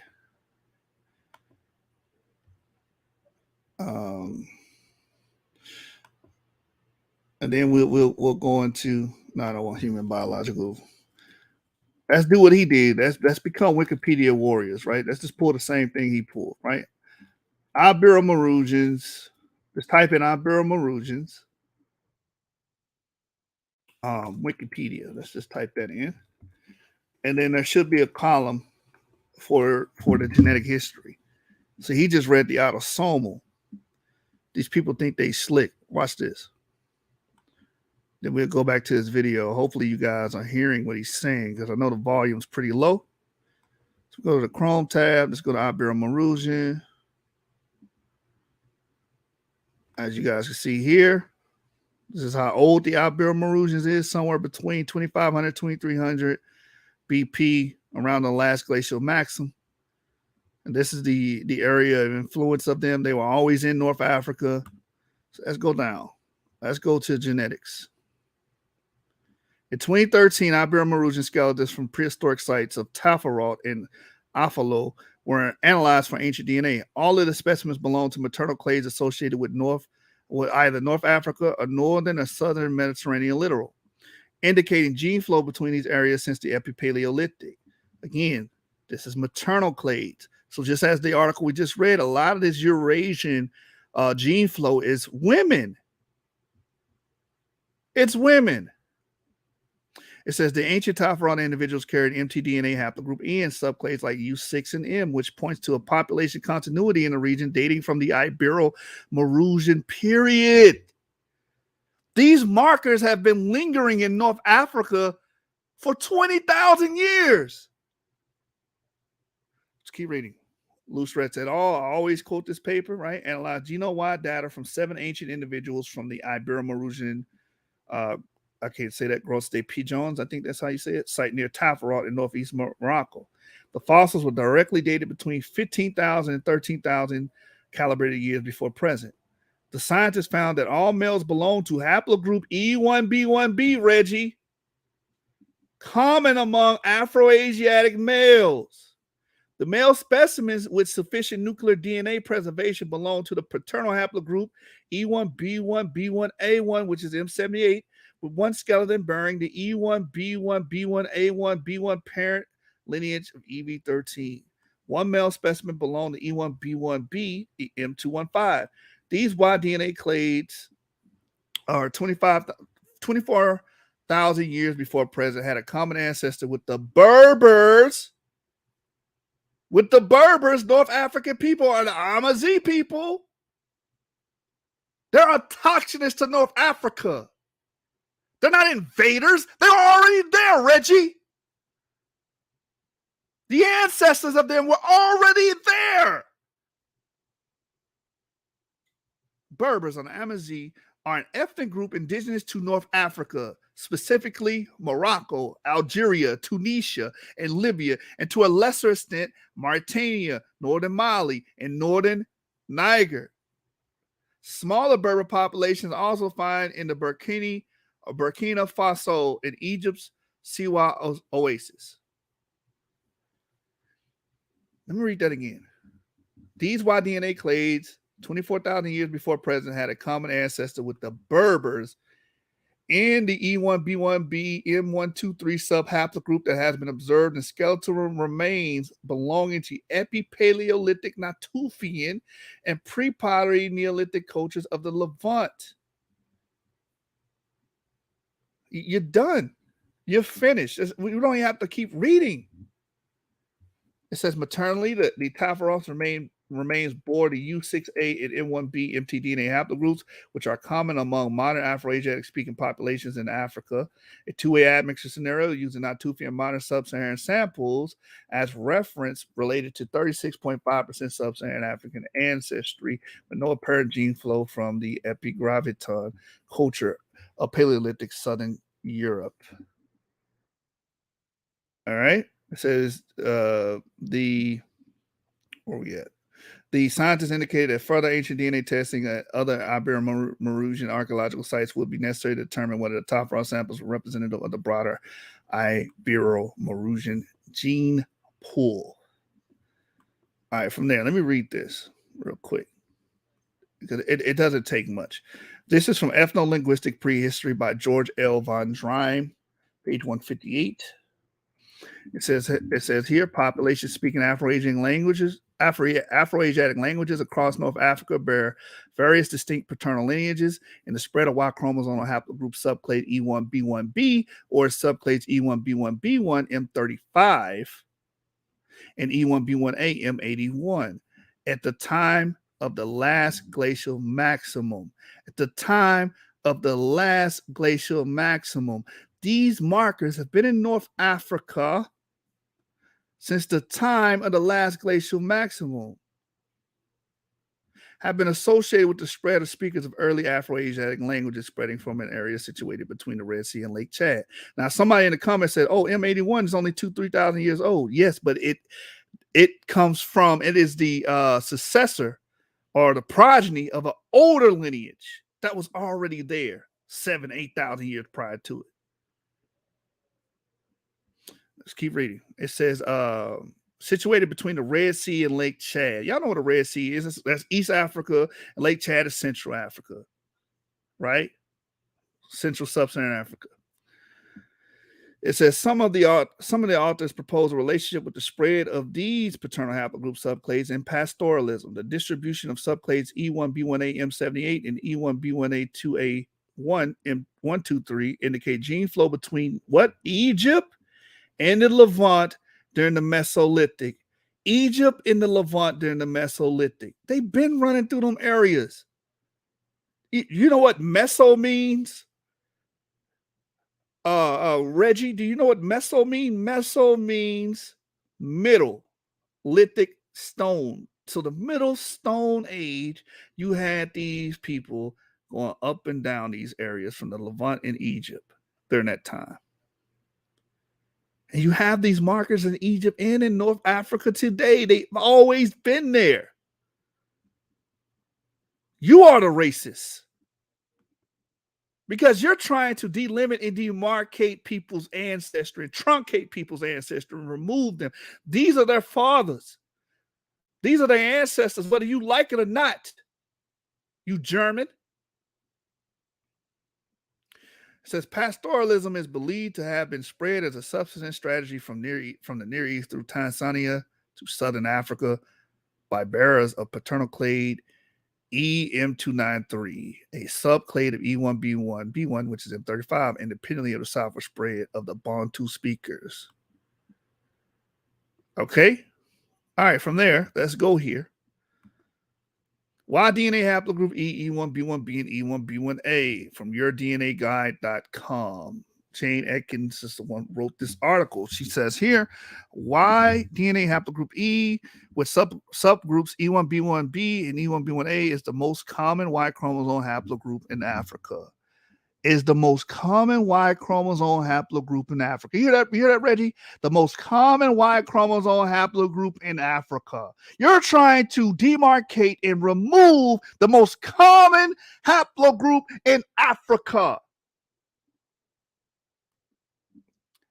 It says it explores its deep origins, variant names EM2, which is E1B1A, EM215, E1B1B, and EV58. Global spread to Europe and the Americas, and considered the best Y-DNA test for African origins. It's the best Y-DNA test for African origins. So when I told you guys the best proxy to determine who was a victim of the slave trade was a DNA test, and if they come up with E markers, then we know, hey, this is an African, this is a victim of the slave trade. Y'all got mad. Nah, everybody should get the money. That's y'all problem. Y'all want to spread the benefits for us to every damn body. That's what happened with the civil rights. Civil rights was supposed to be for us. Now it's for sexual preferences and shit. Because y'all don't know how to use actual proxies to limit that to us. Get out your damn feelings, man. Again, it says considered the best Y-DNA test for African origins.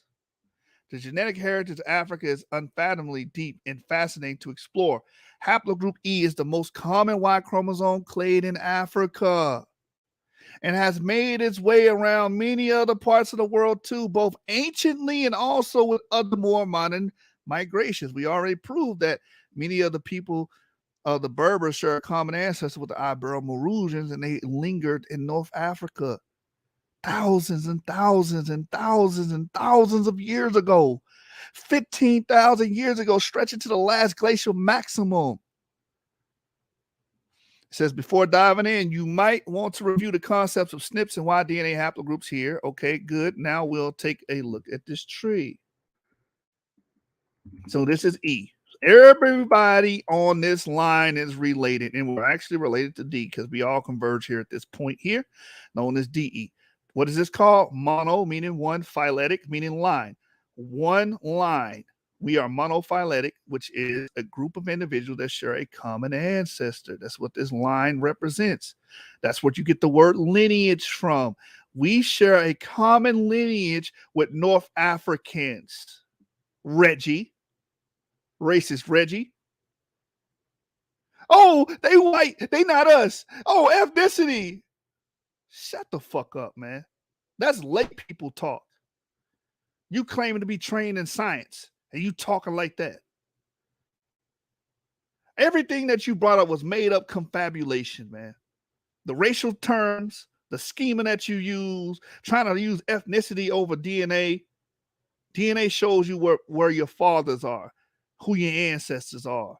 And according to DNA, our ancestors are monophyletic. We all share a common male ancestor in the E family. That goes back to DE, which relates us to also to the D haplogroup. That's your Ainu people of Japan, your Tibetans, right? And some North Indians have it, East Indians have it as well. All right. Haplogroup E is old, having emerged more than 70,000 years ago, likely in East Africa. Today, descendants of this original ancient group remain highly concentrated in many groups of regions of Africa, like your Amazigh and your Berbers. It says here, giving insight into archaic movements of people on the continent. The less frequent but long-established presence of members of haplogroup E in Near East in Europe demonstrate other ancient migrations of the haplogroup out of the African continent.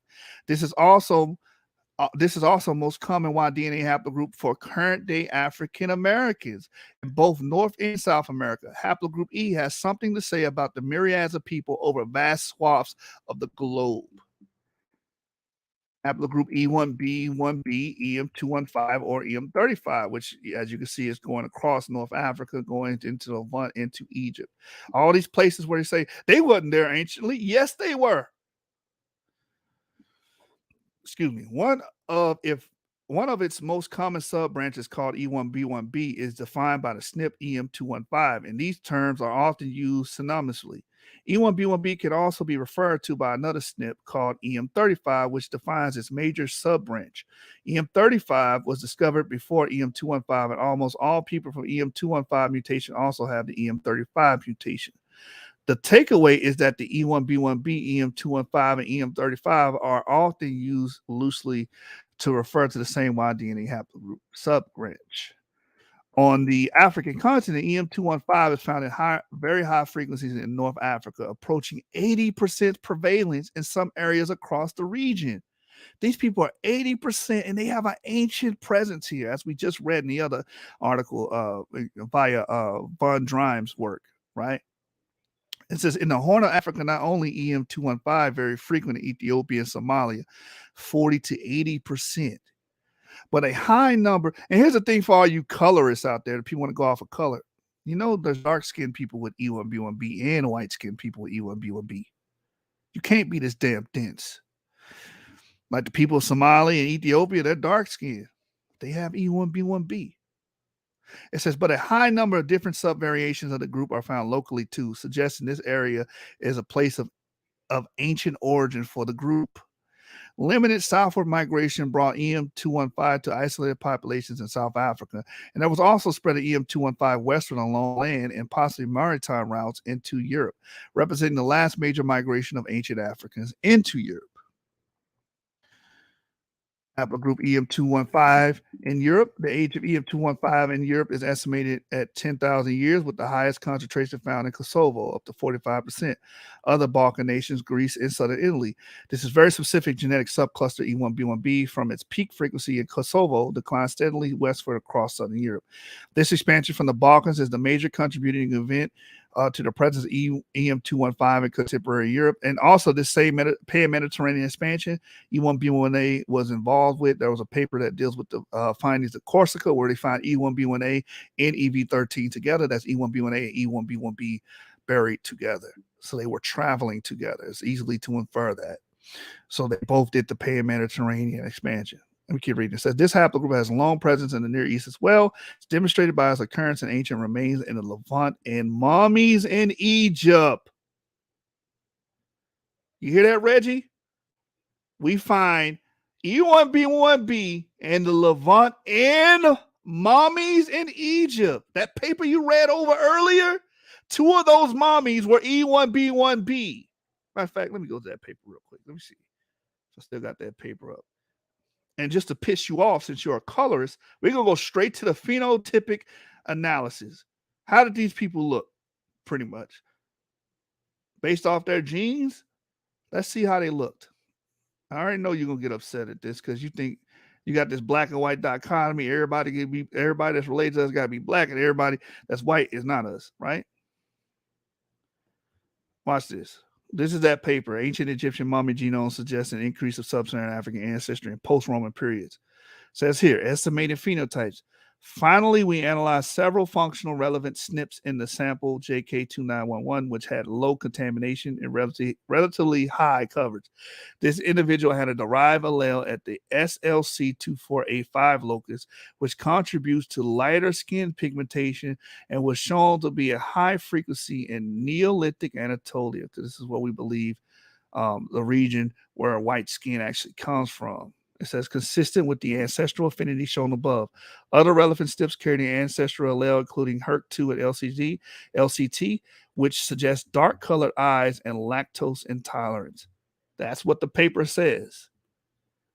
Oh, that's scientific racism. No, that's examining the empirical data and coming with a result.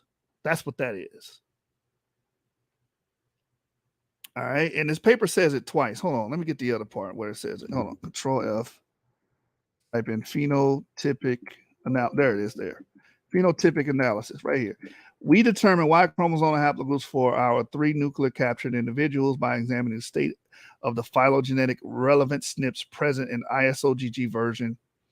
The assignment was performed with reads that show mapping quality of more than 30 only. We derived the haplogroups by identifying the most derived Y chromosomal SNPs in each individual. Our analysis furthermore shows that derived alleles for the genes SLC2485, known to be responsible for partially lighter skin pigmentation, were present in both JK2A88 and JK2911. For further genes such as SLC45A2, LCT, and EDAR, we were unable to find derived alleles for both JK2A88 and JK2911.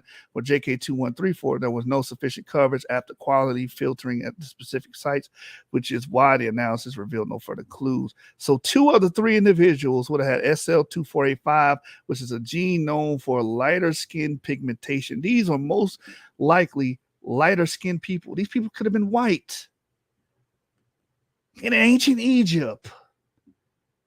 So there's no way that ancient Egypt was just plastered with just black people and that's it. That's a false dichotomy.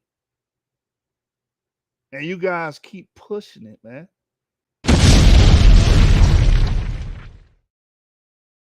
Why? Because y'all using the ideology of the Germans and not using the ideology of logic, man. Back it was big, you just don't know. Let me show you the past so your future can look bright. Help you walk into the light, help you see yourself. I've heard them say that we wasn't even there. Baby, let me make it clear, we were the ones. If you pay attention to what I'm about to show, there's no doubt that you will know we were the ones. And I'ma show you Nefertari was, said she was black because that's y'all poster child right there, man. We were the ones. But you get upset when the papers come out like this. Hey, some of them Egyptians were lighter skinned, man. Just like Reggie, you're lighter skinned. This is the irony behind this. All right, hold on. Let me go back to that other paper. I'm gonna finish that. All right, so we read here that we see E1B1B in the ancient remains in the Levant and mummies in Egypt. And that was the paper that we just read. 2 of those individuals were E1B1B. The third one was a haplogroup J. It says today a significant contingent of Ashkenazi and Sephardi Jews belong to a specific subgroup of EM215 defined by the mutation EM123. So Jews have it too. It says supporting this as a major founding lineage of the Jewish people. This widespread ancient haplogroup has made, so hold on, so Jewish people have African ancestors. That's what this is telling you. Because E is an African haplogroup. They don't look like you, huh? They share a paternal line. So this widespread ancient haplogroup has made a significant imprint on the African continent and also many parts surrounding the Mediterranean. And then in faraway southern Africa, a notable satellite of EM215 is found in the Lake Tanganyika region of Tanzania and Congo. The E1B1B haplogroup has been busy getting around for a long time. You'll recognize some of the history notables that trace their paternal heritage to haplogroup E1B1B, including Italian Renaissance painter Caravaggio, the first in flight Wright brothers, Albert Einstein, U.S. President Lyndon Johnson, and the one and only Napoleon Bonaparte. These are all European-looking peoples, European morphology, white skin, the European nose and hair texture, right? But they share a common ancestry with us. There's nothing you can do to get around that. Here's E1B1A. Haplogroup subbranch E1B1A, EM2N, and EV38. Haplogroup E1B1A is an ancient brother of E1B1B, but has left completely different fingerprint on the world today. These branches split from one another around 47,000 years ago in the Horn of Africa, followed by the emergence of prominent SNP mutation EM2, which gains footing there. The SNP mutation that actually defines E1B1A is called EV38, but the vast majority of its members belong to the subbranch defined by EM2. And the reason why that is because the bond to expansion, right? It says right here, E1B1A is often referred to by the SNP name EM2 rather than EMV38.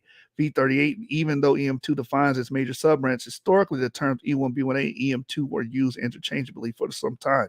Because EV38 was discovered later and EM2 is so numerous within E1B1A.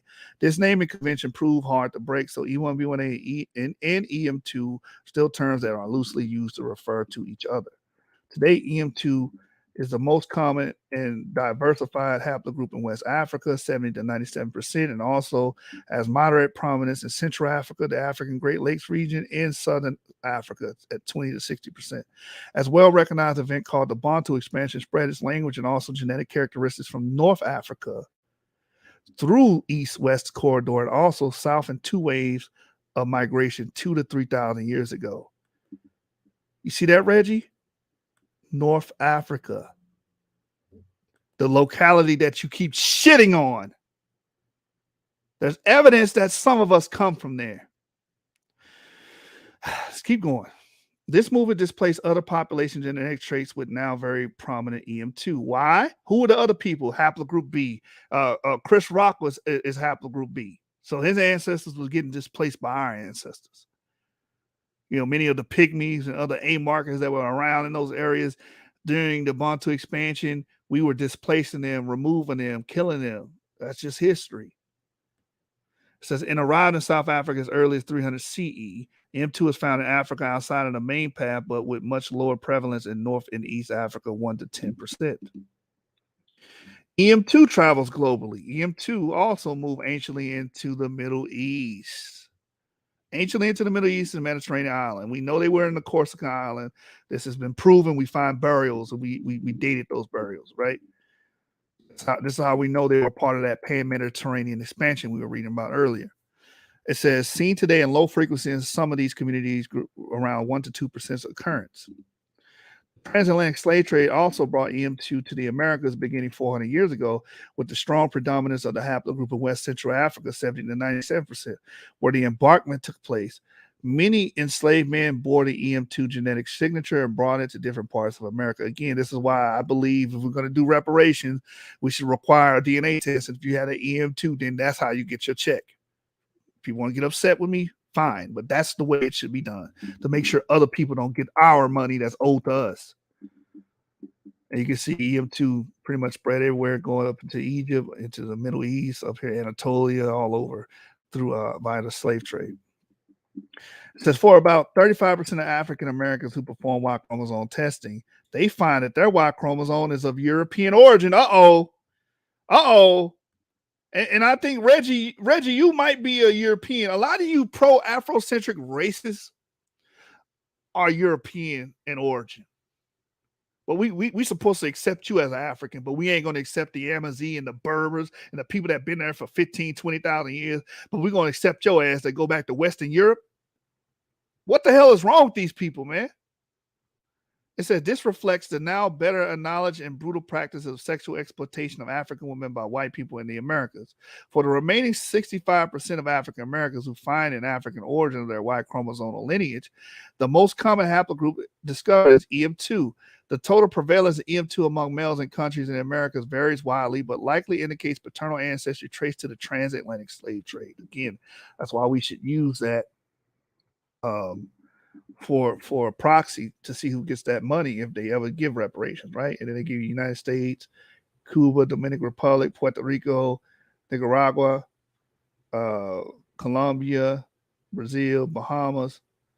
So the Bahamas is about 60% of all males there. All the males are E1B1A. In Brazil, it's like 4 to 19%. In Colombia, 6%. Nicaragua is 6%. Puerto Rico, 19%. Dominican Republic, 6%. Cuba, 10%. And United States, out of all the males, every single male in America, in North America, in the United States, E1B1A is about 8% of the male population. It says here, specific subbranches of EM2 and other completely different haplogroups of African origin are found in the Americas that can be traced to the same era of forced migration. A study in 2020 of a small establishment called Palenque near Cartagena, Colombia, found 4 different deeply divergent Y chromosome lineages among the small population of current-day descendants of slave trade. And guess what else they found here? EM123, which is a known Jewish lineage amongst the first free slave community in Palenque. We read it before in prior episodes. We brought this paper out. It was done in 2020. It said this is reflective of people arriving in settlement who were forcibly gathered from many diverse locations in Africa and then embarked from a multitude of different ports along the west coast of Africa. This same trend is observed throughout all of the Americas. There are some focal points of migrations from certain African populations, but this occurs against the backdrop of diversity of African Y chromosome lineages resulting from people being gathered from many African locations and then scattered on the new continent. Y DNA test for African origins. It says, what's the best DNA to obtain Y chromosome haplotype? Take the Y DNA test for family tree DNA. If you're considering Y chromosome testing with an eye specific to African heritage, consider the company African Ancestry with hosts. All right, so that's going into that. So I don't want that. That's going into DNA tests. All right, so we finished that. Oh, and this person right here has been in the field of genetic genealogy since its beginning as part of the Sorensen Molecular Genealogy Foundation. So if he pulled that, where do they get the information? We get our information from actual professionals, unlike you. You know, you're not a professional in the field of genomics. You're a person that went to school. You are a person that went to school for African studies. That's a laughable degree, man. Stop it. All right, let's go back to this video, man. The data, then we find out that the headlines say one thing, but the data actually says another thing. Then we go to the other source, heterogeneity in paleo-ethnic population continuity and Neolithic expansion in North Africa. So here we go, the results of this conversation. 17 North African genomes were sequenced together with 16 sub-Saharan and Eurasian individuals, in a total of 10.86 million SNPs were called using whatever, you can read the scientific articles, but it says the first component, PC, according to, for 3% of the variation, captures the genetic differentiation between sub-Saharan Africans and non-African population, with ancient and North Africans placed in an intermediate position, right? So it says PC2 says splits, this figure, 1A, splits Middle Eastern and Europeans with non-Africans closer to the former. Regarding ancient North Africans, so in this particular period, this particular data, when you look it up, you're going to see that the modern North African population, right, is there's the former and the latter. So this splits that group, the modern, into the former, which is the Middle Eastern and Europeans, right? The Middle Easterns is the former. So this DNA study helps us to understand that the modern day Egyptians are largely Middle Eastern. Genetic relationships of European, Mediterranean, and South. That paper that he just read says hold on, let me go back. I gotta go back, man. I'm probably not gonna be able to keep this under 2 hours like I want it. But look what it says: heterogeneity in Paleolithic population, continuity and Neolithic expansion in North Africa. What does continuity mean? Like, that means it was continuous, right? This presence. I wish it wasn't fuzzy. I would read this. But he talks about the introgression of Middle Easterners. Many of those Middle Easterners that were coming into Egypt was already in Africa before that. Again, we just read that they were migrating, moving around through the Levant in North Africa. I have another paper on that. We could talk about that. Matter of fact, let me establish that real quick. Let me establish that. Hold on. Let me pull that paper up real quick, because he got life all the way fucked up. We already did Van Drive, Portugal, Madeira. Where is it at? I want to bring this paper up. There it is.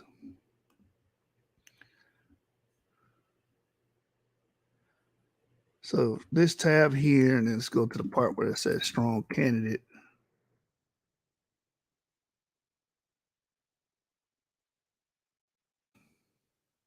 All right.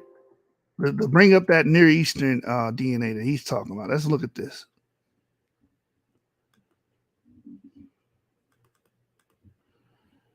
it says here, and the interesting feature of the Near Eastern gene pool is the genetic legacy of the so-called basal Eurasians, a hypothetical population that is basal to both Mesolithic European hunter-gatherers and East Eurasians. This basal Eurasian gene pool is also assumed to have no Neanderthal ancestry. It's an early branch of non-Africans that split off from the rest prior to the admixture with Neanderthals. Such characteristics are assumed their contribution to Near Eastern and accordingly to early Neolithic European farmers can provide an explanation for interesting observations. These include the apparent closer relationship to East Eurasians to be Eastern Eurasians to Ice Age Europeans than to Neolithic European farmers, and consequently lower amount of Neanderthal ancestry in present-day Western Eurasians than East Eurasians. So far, the early Holocene population from Near East are known to have been the highest proportion of basal Eurasian ancestry, up to around 50%. For example, the Mesolithic hunter-gatherers from the Caucasus and Iran, Neolithic Levant, and early Neolithic Iran. Expansion of these derived basal Eurasian populations and subsequent admixture with local populations is considered to have substantially decreased the Neanderthal ancestry proportion in Near Eastern population that changed from foraging to early food production. It is unknown where and when basal Eurasians emerged and how the Holocene Near Easterns obtained this ancestry in large quantity. North Africa, here it is. North Africa is a strong candidate for the place having kept basal Eurasians because it was well connected to Eurasia. From this point of view, Upper Paleolithic individuals from Tafarat are likely candidates as being direct descendants of or closely derived from the early basal Eurasian population. Early basal Eurasian population. Again, we already established that Tafarat individuals are already there since the last glacial maximum in North Africa with the E1B1B marker. These people were traveling back and forth. Why? Because North Africa is connected to the Eurasia. Migrated to the Levant, migrating to North Africa, migrating to East Africa, migrating back and forth for thousands, tens of thousands of years. And you can't erase that because you're a fucking racist. All right, let's go back to the video. Another source: heterogeneity in paleo-ethnic population continuity and Neolithic expansion in North Africa. So here we go, the results of this conversation. 17 North African genomes were sequenced together with 16 sub-Saharan and Eurasian individuals, in a total of 10.86 million SNPs were called using whatever, you can read the scientific articles, but it says the first component, PC, according to, for 3% of the variation, captures the genetic differentiation between sub-Saharan Africans and non-African populations, with ancient and North Africans placed in an intermediate position. Right? So it says PC2 says splits, this figure, 1A, splits Middle Eastern and Europeans with non-Africans closer to the Yeah, we got to represent Yap hard, bro, because he attacking Yap. Africans. So in this particular period, this particular data, when you look it up, you're going to see that the modern North African population, right, is there's the former and the latter. So this splits that group, the modern, into the former, which is the Middle Eastern and Europeans, right? The Middle Easterns is the former. So this DNA study. So he keeps saying, oh, there's a difference between the former and the latter. Let's do his Wikipedia game again. Let's go straight to Wikipedia, right? Let me share my screen. Go to Wikipedia, type in DNA history of Egypt. That's all you have to do. Type in that. It says the genetic history of Egypt's demographics reflects its geographical location at the crossroads of several biocultural areas: North Africa, the Sahara, the Middle East, the Mediterranean, Sub-Saharan Africa, right? So now, from here, I don't want to go to ancient DNA. Let's not deal. We already dealt with ancient DNA. Let's go all the way down. That's the 2017 study that he brought up. Look at all that mitochondrial DNA from Eurasia. These are all mitochondrial DNA from Eurasia. during the Abusir period. There, DNA studies on modern Egyptians, because he's attacking modern. Oh, they don't have nothing to do with ancient Egyptians or ancient North Africans. Yes, they do. It says genetic analysis of modern Egyptians revealed that they have paternal lineages common to other indigenous Afro-Asiatic speaking populations in North Africa. You cooked, bruh. You cooked. West Asia, Anatolia, and the Horn of Africa. These lineages would have spread into North Africa, Horn of Africa, and West Asia during the Neolithic Revolution and were maintained by the pre-dynastic period. It's all old shit, bruh. A study by Krings et al. 1999 on mitochondrial DNA climb along the Nile Valley found that a Eurasian climb runs from northern Egypt, to southern Sudan. And what did he read earlier? That a lot of these Eurasian DNA is female mediated, meaning it's coming from females. Sub-Saharan climb from southern Sudan to northern Egypt. Lewis et al. 2004 found that the male haplogroups in sample of 147 Egyptians were E1B1B at 36%, predominantly EM78. Predominantly. It says J at 32%, which we know where they come from. They come from the Caucasus.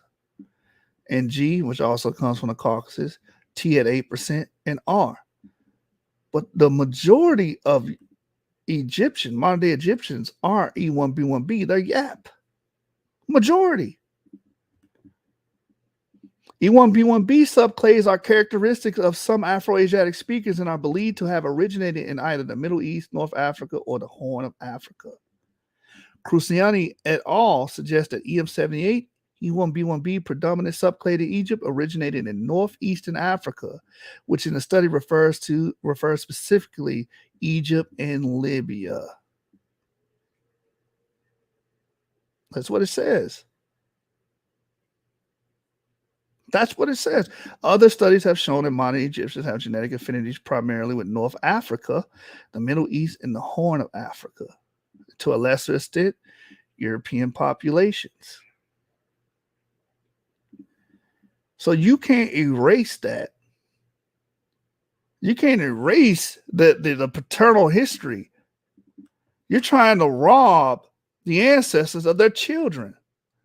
Modern Egyptians go back to these ancient peoples that have always lingered around North Africa and migrated back and forth to Eurasia and North Africa. That's what E did. Haplogroup E did that. And you trying to say, no, that's appeal to ethnicity. Ethnicity is some modern made-up confabulation that was, pretty much used to push the color code that you go by. Black, white, black, white. And genetics just kills all of that bullshit. All right, so I don't know if we even need to watch the rest of this video because it's going to keep repeating itself and then say, oh, they're slave traders and all this other bullshit. So let's see how much more we're going to watch this, and then I'm Helps going us to end to it. understand that the modern day Egyptians are largely Middle Eastern. Genetic relationships of European, Mediterranean, and Southwest Asian population. So then you go and then you look at the data from this article, and you find that these that from Southwest Asia and from this period of the Middle East, you find more of this Middle Eastern stuff moving, East African, West Africa later, less. So when you look at the data and you analyze the data correctly, you fools, then you find out that modern day North Africans have a lot of affinity with the Middle East, and that we also know the reason is a lot to do with the trans-Saharan slave trade. And then the other article says about 3 to 5 million people were pulled out of sub-Saharan Africa into North Africa for the purposes of the slave trade. What we will get to later is where did they go. Oh yeah, he keeps shitting on the Middle East too. Hold on, let me show y'all this real quick. We read this the other day. Let me see if I have it up. Because he keeps shitting on the Middle East. Watch this. This is why genetics is so powerful, right? Dealing with the DNA is so powerful because it just kills. Here it is right here. Tracing the ancestry of Middle Easterners. Watch this.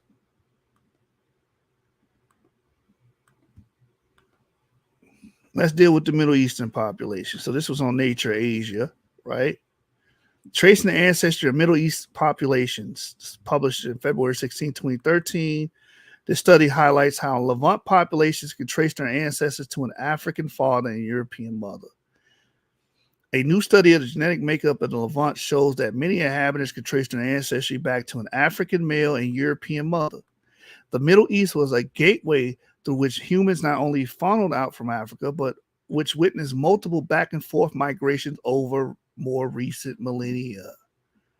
And that's what he's not understanding.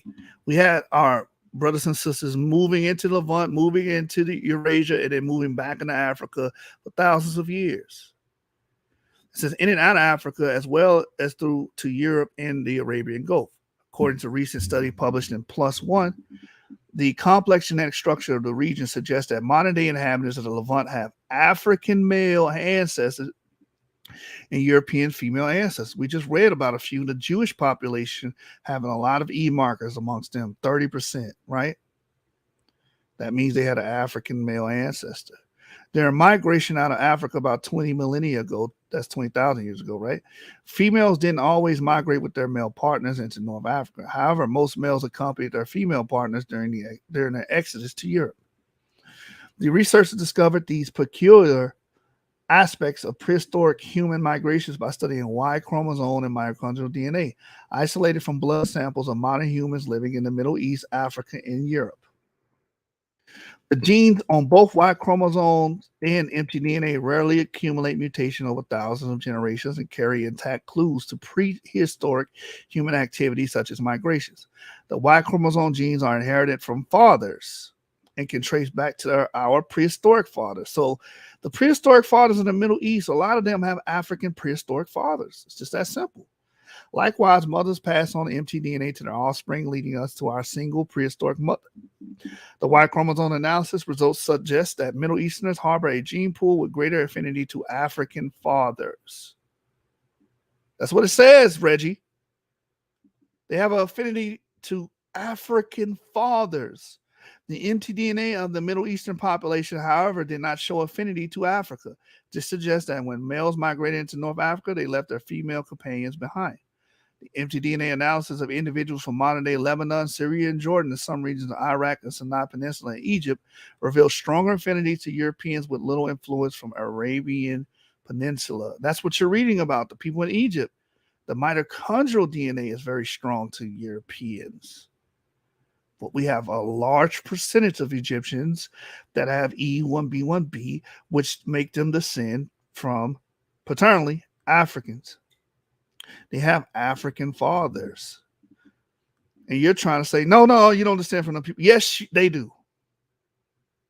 Quit the bullshit. You members of the who are Africans descents, you are. The Egyptians are African descent. We just read it, man. You done for. All right, fuck it. I'm ending this shit. It's over with. It's over. There's nothing else to talk about. The rest of the video y'all can watch on your own. The rest of the video, the volume's low anyway. But he's going to say that, oh, these people are slavers and whatnot. Let's end off with that. We did the genetics standpoint. A lot of these people are African descendants. A lot of these people have been in Africa for tens of thousands of years. We looked at their ancestors. We looked at their genetic code. We proved that they're Africans. We don't know if Reggie's African. Reggie need to go do a DNA test so we can even determine if he's African. He's probably a son of a slave master. We don't know until he shows the proof. All right. Last article before we get out of here for all of the slave trade talk, right? Slavers, they're slavers. They're slavers. What does this say, Reggie? What does this say? This is from Africa. Africa's a country.com. The slaveholders on the border. Why do people on the border between Nigeria and northern Cameroon refer to the Boko Haram as slaveholders? It says the Mandara Mountains on the border between Nigeria and northern Cameroon are among the regions that have most suffered from attacks by the Boko Haram.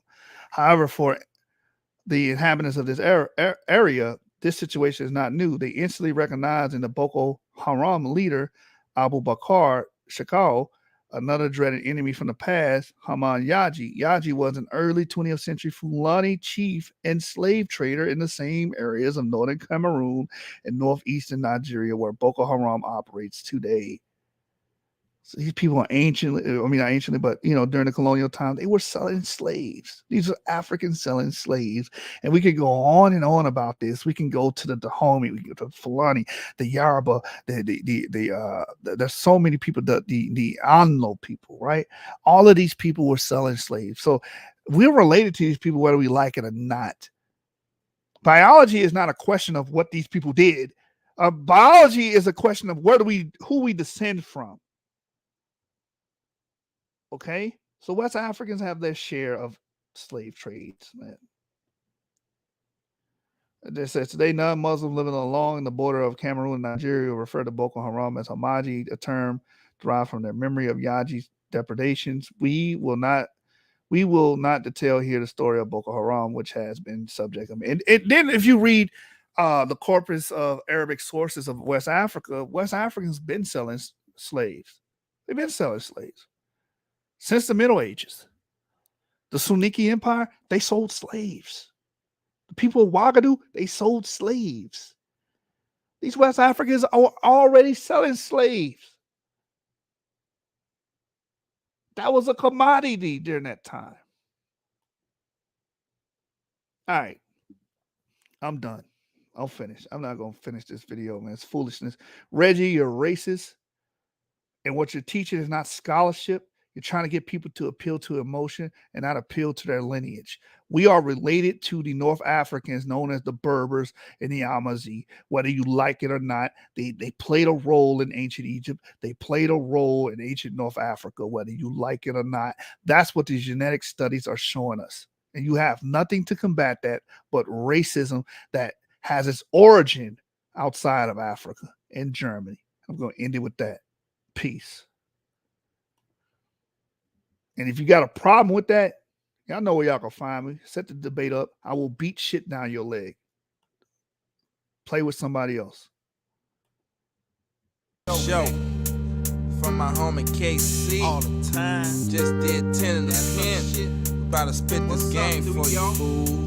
These niggas don't understand that he the man. And on the down low, I'm still selling birds. Nigga told me that. These niggas don't understand that he the man. And on the down low, I'm still selling birds. Nigga told me that. I need me a lick to come up on 100 G's. How be? Moving these fucking keys. Well be. Run them in that UPT. And who go run them? The brother in my PG. You gotta be. That nigga's my lady. 4 goes and I'm out. Fell baby. I hit my safe for 150 G's. Why, nigga? Ordering for 20 keys. Street value 250 G's. And what's your price? I lick for 100 G's. My people, baby, about to bring some heavy Snow White. All this coke, I'ma have to go run all month fly. Fuck breaking down 20, breaking QB. Zip, lock 'em up and ship 'em to that UPT. Never seen a triple beam in so much yell. All this coke spells nothing but mail. 100 G's with ease, well let's go bring drama. I keep packing shit to get isolated with mama. Too many keys, bringing racks and gats and Cadillacs. But through thick and thin, yeah, got my bed. Niggas don't understand that he the man. And on the down low, I'm still selling birds. Nigga told me that. These niggas don't understand that he the man. And on the down low, I'm still selling birds. Nigga told me that. About to break these keys down for the keys. Let vamp run them all in that third wall UPT. KC drop this load on my BG. 10 a key. Bring me back 100 nigga, get your shit. Nigga, I got my shit. Ready to cock your shit. I'm ready to pop my shit. I'ma take your bread, introduce you to debt. When you get the hell, tell him I'm for fight we get mad. I'm tired of flipping these hundreds. I want flip some G's. Hook us up with baby. Graduating the keys. We gon' make this shit happen. We gon' flood them out uptown. And we gon' bring a sprinkle a little bit downtown. We're right legend with the terror. Momos on Camaros. Slim got the coke in the wayside barrels for 22.5. Alpha keys for 11. 11 Come to 5. the BG, I might do it for even 5. Nigga, I ball, but people don't know it, cause I don't show it. The only way you find it is if you come score it, cause I don't stuff for no hoe and flow show it. 23 codes, I get a bucket and keep it on the down low. These niggas don't understand that he the man. And on the down low, I'm still selling birds. Nigga told me that. These niggas don't understand that he the man. And on the down low, I'm still selling birds. Nigga told me that. Never outer, money in a powder. Nigga moving shit uptown, the crowd. Who got the sprinkle to make your ass rank? Dope fiends and old jeans, body tango. Chickens in a cutter supreme. Young hoes dream. Cash rules everything in town, know what I mean? Snow like Alaska, wanted in Nebraska. Bitch try to testify, straight blaster. Cakes in a ammo, modern day Rambo. Got a Glock with some rocks in a gram hoe. Got a Maserati, funky like John Gotti. Red beam on the scene, leaving bloody bodies. I got this shit wrapped up. Manny Fresh, the special man, aka Big Nuts. These niggas don't understand that he the man. And on the down low, I'm still selling birds. Nigga told me that. These niggas don't understand that he the man. And on the down low, I'm still selling birds. Nigga told me that. These niggas don't understand that he the man. And on the down low, I'm still selling birds. Nigga told me that. These niggas don't understand that he the man. And on the down low, I'm still selling birds. Y'all told me that. That's me. 1BG Represent. What's up, Larry J, Big Joe, KC, and L, Bam, that Mel, Callio, bitches.